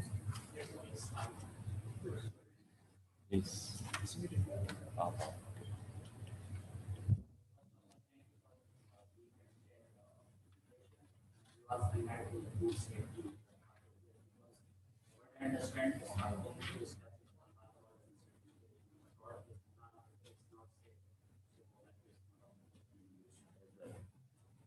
Okay. So my question is about the collaboration and also development of the R&Ds, because we have the potential and there is a lot of alternatives that are being used, which are considered as a gray area in the food industry. So are you and your organization providing any platform for the collaboration or for the any R&D development to develop own indigenized product? Like if we can talk about the omega oil 3 that been extracted from the algae, and also a different flavor and fragrance and stabilizer through fermentation technology. So the power of technology has changed like the dimensions of all the market, and these FMCG has the potential because it can be rapidly approved because it don't need any too much regulations as compared to the drugs or any other antibiotics and blah blah. So my first question is, can you provide a platform for the different models? Because what the funding agency expected from the PIs and from the researcher is in the triple helix model, that who is going to adopt this technology. So if I'm supposed to develop any of the technology, so who will be the end user? And the other question is, a lot of people discuss about the cost. So for me, I don't think so the cost matters, because it's the quality, because the consumer perceptions are changing and they want to spend more, they want to live a good life as well. And we are also not tapping the international market. We are looking at to the Pakistan prospect. So what's your take on this as well? And also providing any commercialization other facility as organization. Thank you so much. Thank you very much. First of all, Dr. Saab, your question is in the platform of comstech, and comstech itself supporting such projects and such startups. As far as our institute concerned, we are at NSTP, National Science and Technology Park, and being a development organization, my very first or second slide, I mentioned that we are supporting the all startups and innovative ideas. We are supporting from the platform of National Alliance for Safe Food. And especially we are from the last 2 to 3 years with the University of Management and Technology and Innovation Summit, we are also supporting the scientists to commercialize their ideas and products. Our experience center at National Science and Technology Park, the main objective is to support this startup. And and the second, your point is the funding and the investment cost. And I think the investment on halal testing, maybe अगर मैं सही कहूँ तो मेरा ख्याल है doctor Musharraf साहब आपको अच्छे तरीके से बता सकते हैं कि कितनी की इन्वेस्टमेंट चाहिए. And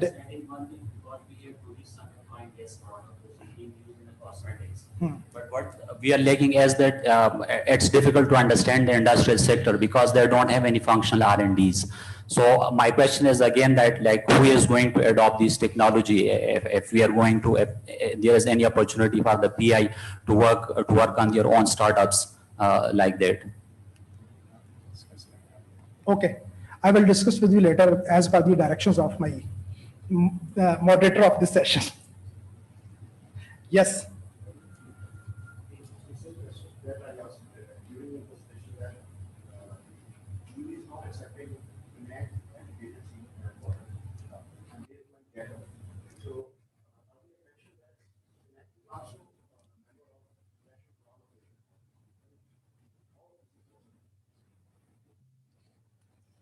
I would answer you in the light of my own experience. I'm not the representative of INAC. This is the second phase. We all are baby in halal. So we need some further time to be mature in halal. This is what we need to understand. And I will ask you how many times you heard about halal especially, that kind of programs.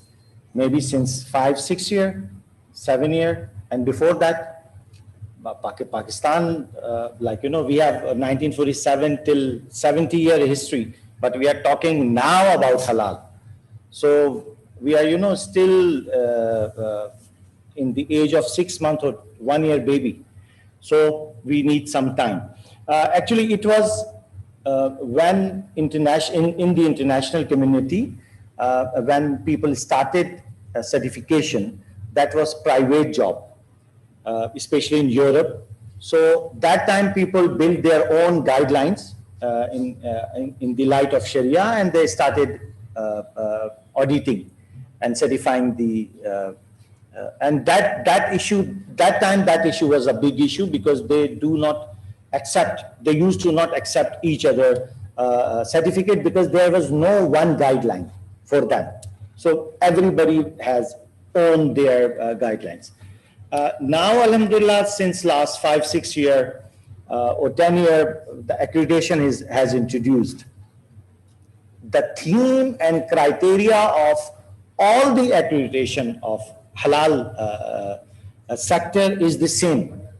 Doesn't matter you are accredited in Saudi or JAKIM or Pakistan, even in Turkey, the accreditation base and the fundamental and frame is the same. But right now, it's you may say, new toy in the hand of the governments. Seriously, this is my own opinion.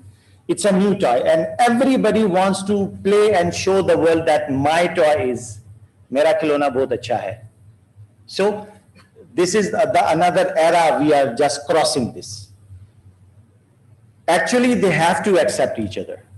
For example, few people are here with the 3-piece suit, and I'm here with the shalwar kameez, but I'm not here with the chappal.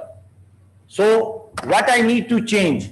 I need to change only chappal to shoes, and that's it. I'm capable to enter and perform whatever my duty is. So if we decided to accept each other, this is 1 second decision time to take, and you can start. Yes, every country has owned their import and export policies. So the best way, all the governments, they can share their import and export policies with each other and try to comply. This is the best way. But maybe it will take few more years, and inshallah that will be resolved. Your last question was regarding the Sharia expert, the tarif of Sharia expert. So it needs at least 8 years of basic education, 2 years of specialization, and 1 to 2 years as an assistant professor, to learn how to utilize that knowledge. And right now, he needs to study these standards as well. What Pakistan standards are, what CIMIC standards are, what Malaysian standards are. So, and after that, he will be able to guide you in better way. And the last thing, this is allow me to utilize this opportunity under the roof of comstech. Especially, this is my request to Dr. Musharraf. I met with so many people in international conferences. They were seeking for experts. There is a gap. Like, for example, in Pakistan, we have man-source. We have, thousands of experts. But they are 99.9% ready in the field of techniques, but maybe they are not well educated in the terms of halal and haram or how halal system works. So if we could educate them that specific area, and especially from the government side or from the institutes like comstech, if they decided, so even Pakistan could be export country for the experts to the around the globe. Because I met with one guy who was working certification body in Brazil, and he was crying that we are not finding the competent Muslim technical person in the whole region. So that particular area need to be addressed during the conclusion of this. Jazakumullah khair. Now it's over to you.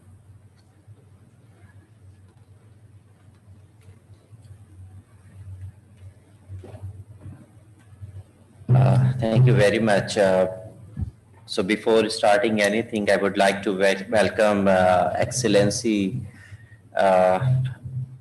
Director General Pakistan Halal Association, Mr. Akbar Bughi Saab. He is kindly agreed to be with us at the conclusion part and in the certificate distribution ceremony. So thank you very much, sir, for your presence on behalf of comstech and ICCBS and PINAC. I'm very thankful for your kind support. So before requesting him for his concluding remarks, I would be happy to summarize that what we have done in last 3 days. Indeed, we had a wonderful discussion, stimulating session from science to Sharia to policy. I thoroughly enjoyed, and I hope that all of you enjoyed that session as well, because I was just going through the recommendation that we have made yesterday. It was outstanding. The most of the people were very happy to learn about the halal science and the research and the testing laboratory.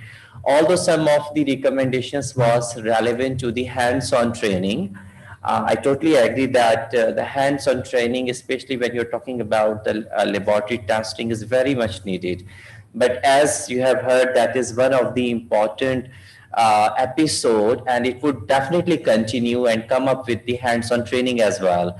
So we are planning, and because the scenario is under the COVID-19 situation, so we were initially reluctant that how we can have a hands-on training, but soon, once this problem will resolve, we will have a hands-on training as well. So the point has been taken because I have read many comments about the hands-on training. So hands-on training would be inshallah soon under the same forum. On behalf of organizing committee, I'm very thankful to all those speakers, especially foreign speakers who participated from the CIMIC forum, who participated from the different countries. So we are very thankful for their kind and volunteer service to this noble cause, I would say. Because to serve the halal is something should not be money driven, should not be a business, is a services towards the God, towards the humanity. That at least what I feel. Because why I've entered? Because I personally realized that being a scientist, I have to contribute this important sector of research, because initially my discipline was different, and then I've entered and alhamdulillah doing a great work from Pakistan side. So that's what I would request to all of you. The first reason to be involved in this halal sector is because of our religion, and God will definitely bless you. Once you enter with this the right niyat, and you will definitely blessed by God and you will be succeeded. So that is the important thing. Very important recommendations made by some of our speakers. It's almost a conclusive, the remarks that we want to listen. And the important part, which I think we have all learned, that the integration and to cooperate with each other. I was just discussing with Akhtar Saab, and he was mentioning about the same feeling that we need to cooperate, understand the international scenario, that in the international scenario, that how we can move ahead, how the Pakistani market, how the Pakistan Halal Association can move ahead to make our name international level. So that's the thing. With this, once again, thank you to all of you for your participation, and greatly looking forward to have in a future program as well. So then now I would request to Coordinator General, Director General, Pakistan Halal Association, Mr. Akhtar Bughi Saab, so kindly come and share his remarks. Sir, kindly.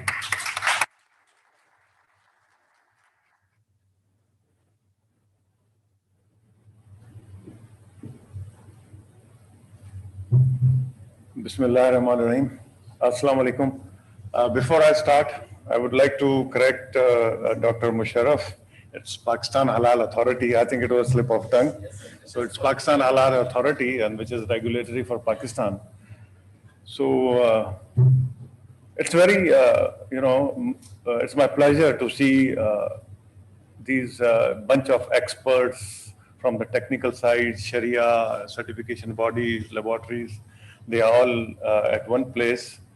And what I have realized from the last discussion of Mr. Mufti Yusuf Saab, that there were a lot of happening and I think I have missed. So now let's come to the point. See, what we have to understand realities and we have to accept those realities. We are over here to compete in the world of globalization. And then again, when I have experienced this myself, that especially when we have discussions on halal, and especially if the other fellow is more on the religious side from us, they get more sentimental on it. So yes, our sentiments are there, being Muslim, but again, we have to understand the global scenario, what we have to achieve. Like if you ask me to go for a war with India without any arm, trust me, it will be, maybe I can please you with my words that I'm going for jihad, but trust me, it won't benefit you or me at all. I'll get killed straight away. So we have to well equip ourselves.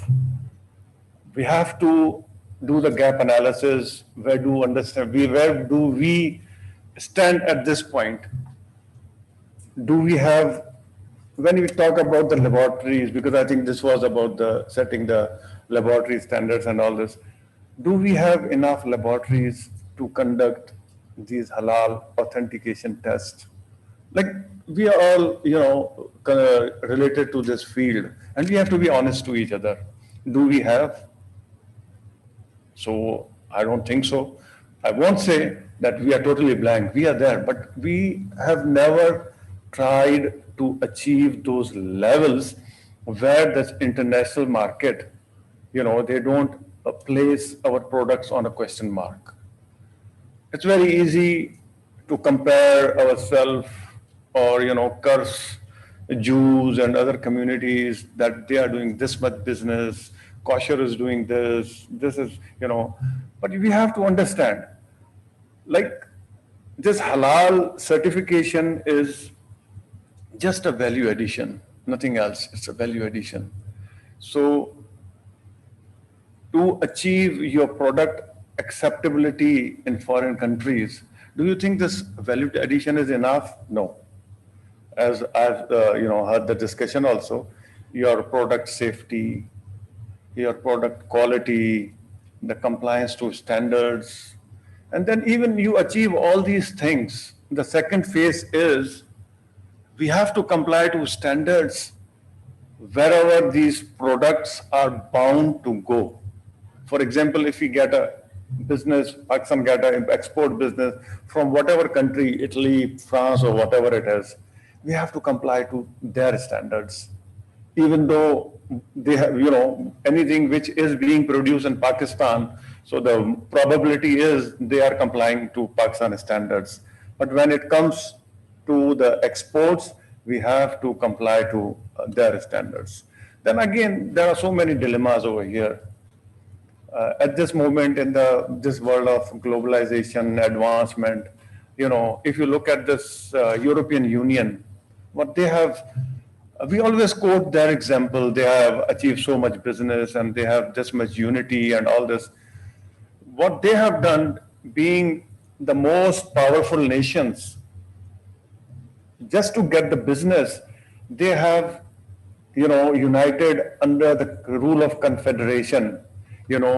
They have become European Union to do the business. They are no more Switzerland, they are no more France. They want to do a business. And then their single product is being accepted by all of those countries. And even not only this, what they have done is they have applied the same rule on everything. I don't know how many people have been to the Europe. If you go to Europe and you have a single country visa, I've been there, I was traveling by this bus and everything. Trust me, I never realized when I crossed France to Spain, and then I crossed from Spain to Italy, because, there were no checks, there were nothing. This is what we call harmonization. And then when we come to Pakistan, sometimes we have so many issues with 18th amendments, provincial autonomy. But again, when it comes to business, we have to make our business priority, because without getting your products acceptable in other countries, your business being prioritized, trust me, we are not going to become a developed country. We will still be the underdeveloped country. So now, I don't know how many people over here are from the laboratories, because when we want to set up these halal laboratories, you need a big chunk of money. So who's going to invest? And trust me, government have no resources to invest. So what I have made some initial plan, and what I'm going to work on it. So maybe it can give you some clue for your future business aspects, even the comstech or whatever. I had discussion that higher forums. What we are going to do is, we are 100% going to switch on to the third party testing. So all laboratories who have their, the things established, they have an edge on it. And then again, what I have proposed there is, we are going to promote academia, universities, laboratories, because they have this basic infrastructure available over there. But again, it doesn't mean because they are academia, they're going to get a business. No way. They have to upgrade themselves. They have to get accredited, or whatever the international requirements are. And if they do so, we will recognize them. We will have their registration. And then trust me, we have started a process of recognizing the certification bodies of other countries also with Pakistan. And then again, we want the same on the other side. Mufti Yusuf is over here, and he has been the part of it. We had so many problems with SFDA when they called upon our certification bodies to get registered with them, again, after paying a huge amount of registration fee. So I opposed a lot, and though I'm not a part of I'm not working for certification body, but trust me, I was your advocate. I wanted them up to my last level, that our certification, halal certification, CBs, they are not going to pay a penny. And any certification body which is recognized by the regulatory body of a Muslim country, they should have a MOU, and we recognize their certification bodies which are recognized from the Saudi part, and the Saudi part should also do that. So, but though the efforts have not given those results so far, but it is in process, because it's very hard to make Saudis understand what we want. It's very hard. So that's what I want to say. Like, we have to understand, if we are CBs, regulators, even a simple Pakistani, we have same goals. So we should not make compromises. We have to make our levels at par to be acceptable at any part of the world. And as I said, even though I'm working for a government organization, I've kept myself, upgrading my education with time. Like after 8 years of my engineering, I realized, no, I have to enter into some management degree. And then I started doing the management degree. I completed it. And then at this point, 5 years back, I realized that to work for a regulatory body, it is essential for me to become a law graduate, to understand what these legal matters are. So I again went to the college. I completed my law degree again. And then for the audit terms and everything, I went again to the American Society for Quality for my certification as a certified quality auditor. Though it's, at my position, I don't utilize it. But again, when you go to these international forums, And when you talk to them and when you introduce yourself, this is where they recognize your position. Because even last time I was in some conference and I had a good discussion with a counterpart from Afghanistan. And he was some doctor, I don't remember his name. And then I thought he was from this quality or halal field and this. And then after 3 days, when I was sitting with him on a break and I asked him, you have your doctorate in what? And he says, I'm MBBS.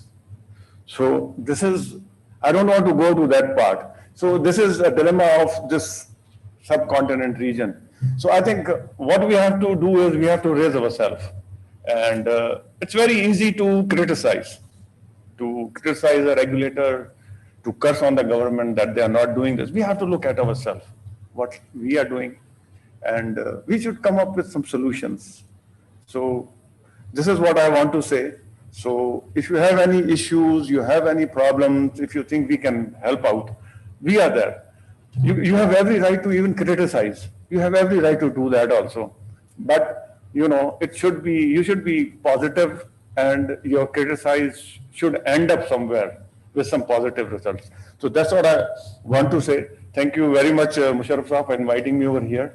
And that's it. Thank you very much, audience.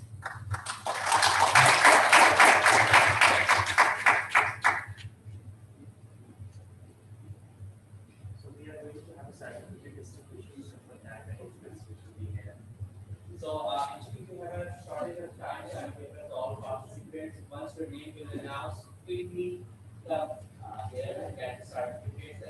Okay.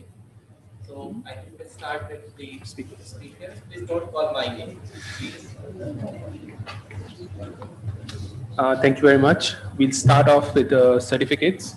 They'll be presented by Professor Musharraf and Director General Mr. Akhtar. We'll start off with the esteemed speakers who are present here physically. The first one would be Dr. Mufti Arif Shah.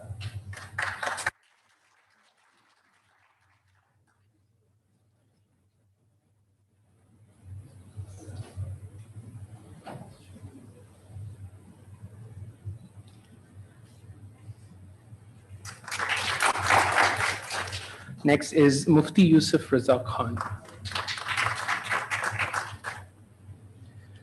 Mr. Hamid Latif.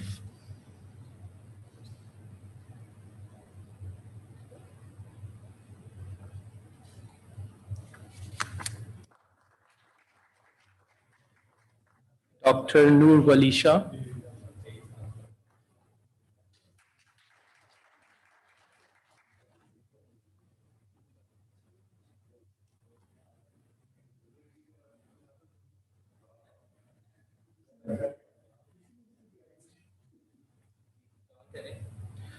Mr. Rana Muhammad Awais Khan.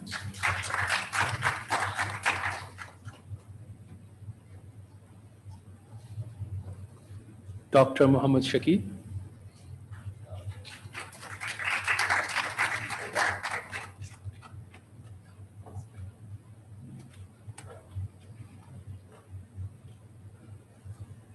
And Mr. Hamid Ahmed.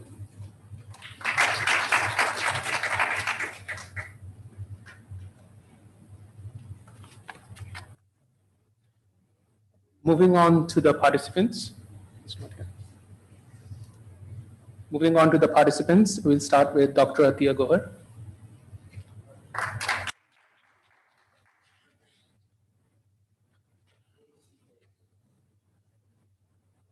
The list is also presented on the projector, so the next person can get in line. Dr. Beamish Shahid.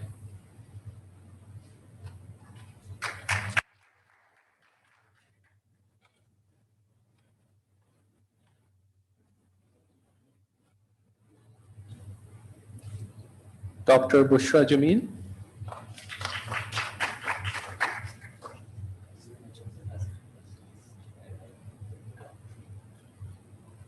Miss Bella.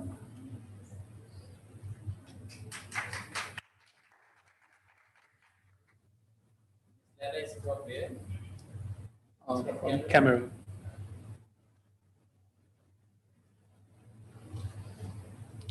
Miss Chikam.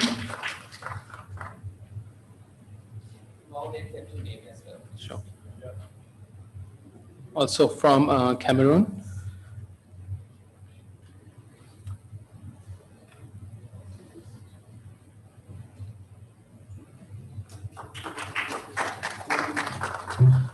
Ms. Dongmo from Cameroon.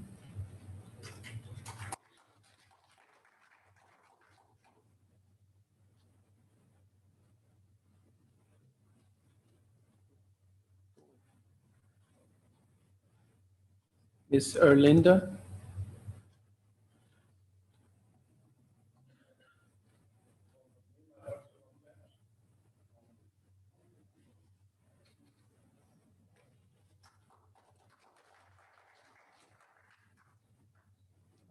She's not here.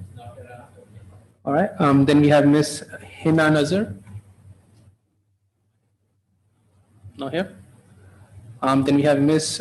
Joshin from Cameroon.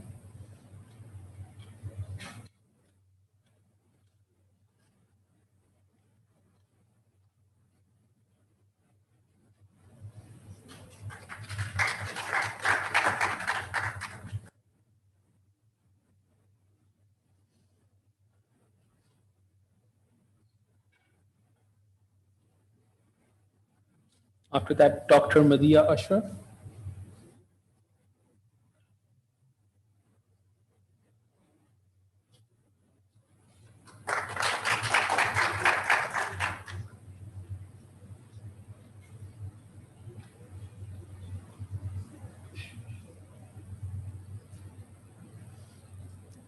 Ms. Maria Khan.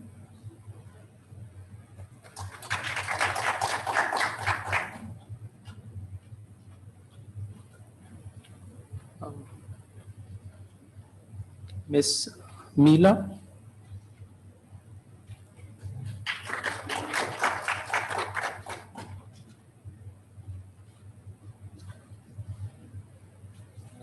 Dr. Sadaf Javeria.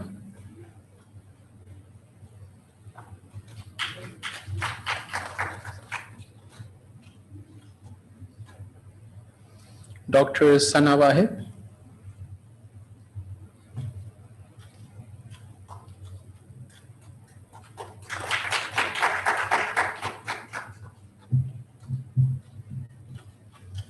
Dr. Sundis Arif.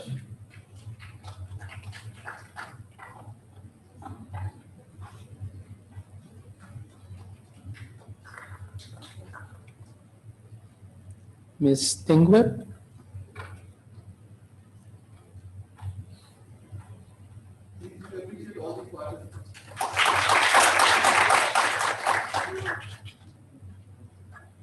Ms. Sahida Batul.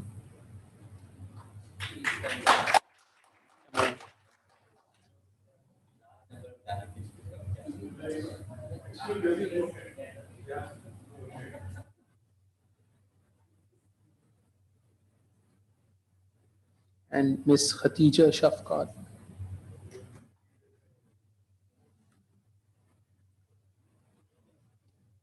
Mr. Abdul Aziz.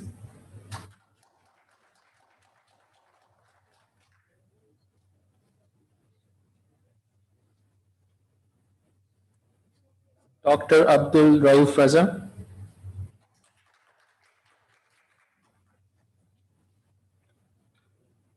Mr. Ali Raza.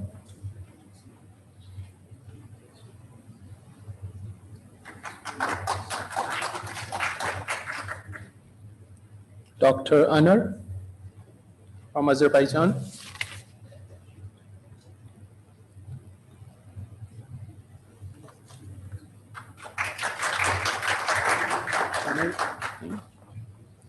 Dr. Arshad Hussain.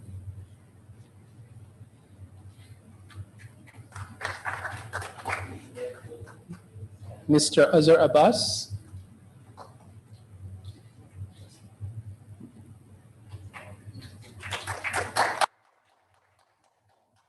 Mr. Chi,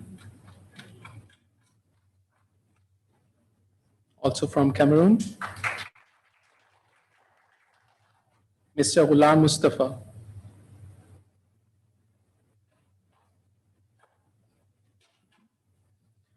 Dr. Ijaz Ahmed.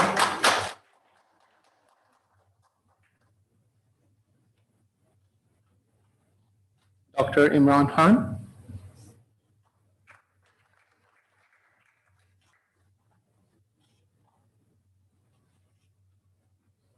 Dr. Javed Mohammed.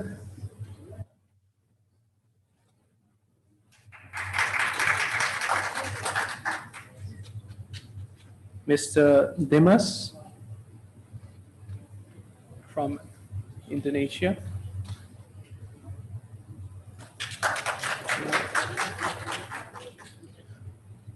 Dr. Muhammad Akram.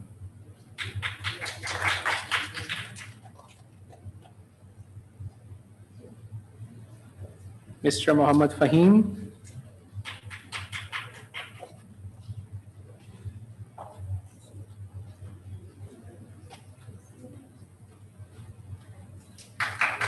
Dr. Muhammad Furqan.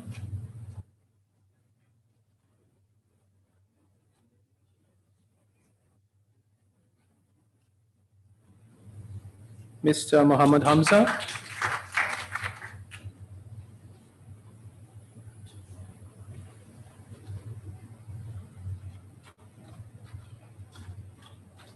Mr. Muhammad Hamza Ibrahim.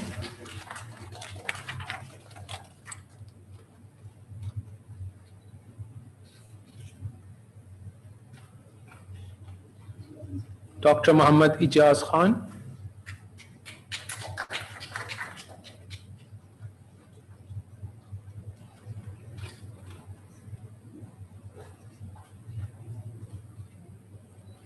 Dr. Muhammad Sadiq Ali Khan. एक है दूसरा और एक दूसरा.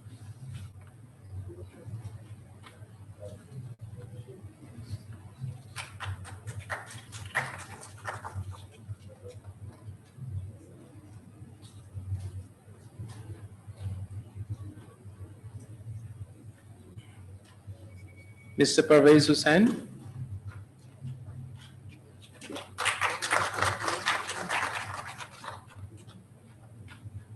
Dr. Qudratullah.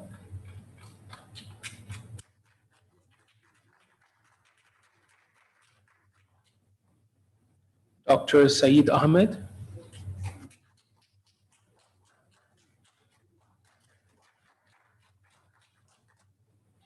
Mr. Shuja Haider.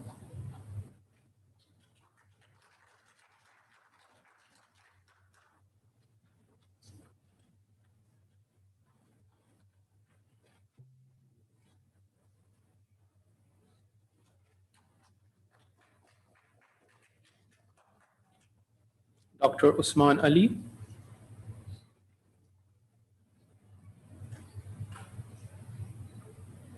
Dr. Wasim Sajjad.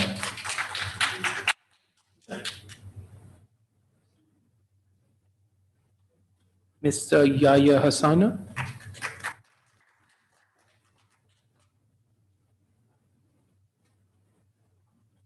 Dr. Zafar Iqbal.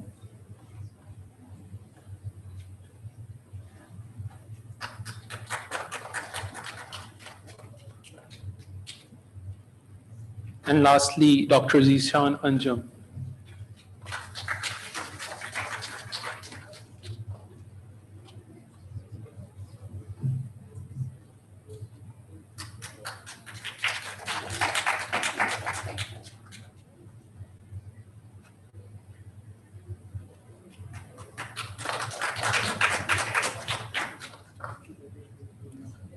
Thank you very much. That marks the end of the. After this? Only those participants are getting certificates who are regular and active. So that's the quality control. Aris? Thank you very much, sir. On behalf of Comstech, Professor Imam. Outside. We'll have the group photo right now outside, and after that we'll have the lunch in the lobby. Thank you.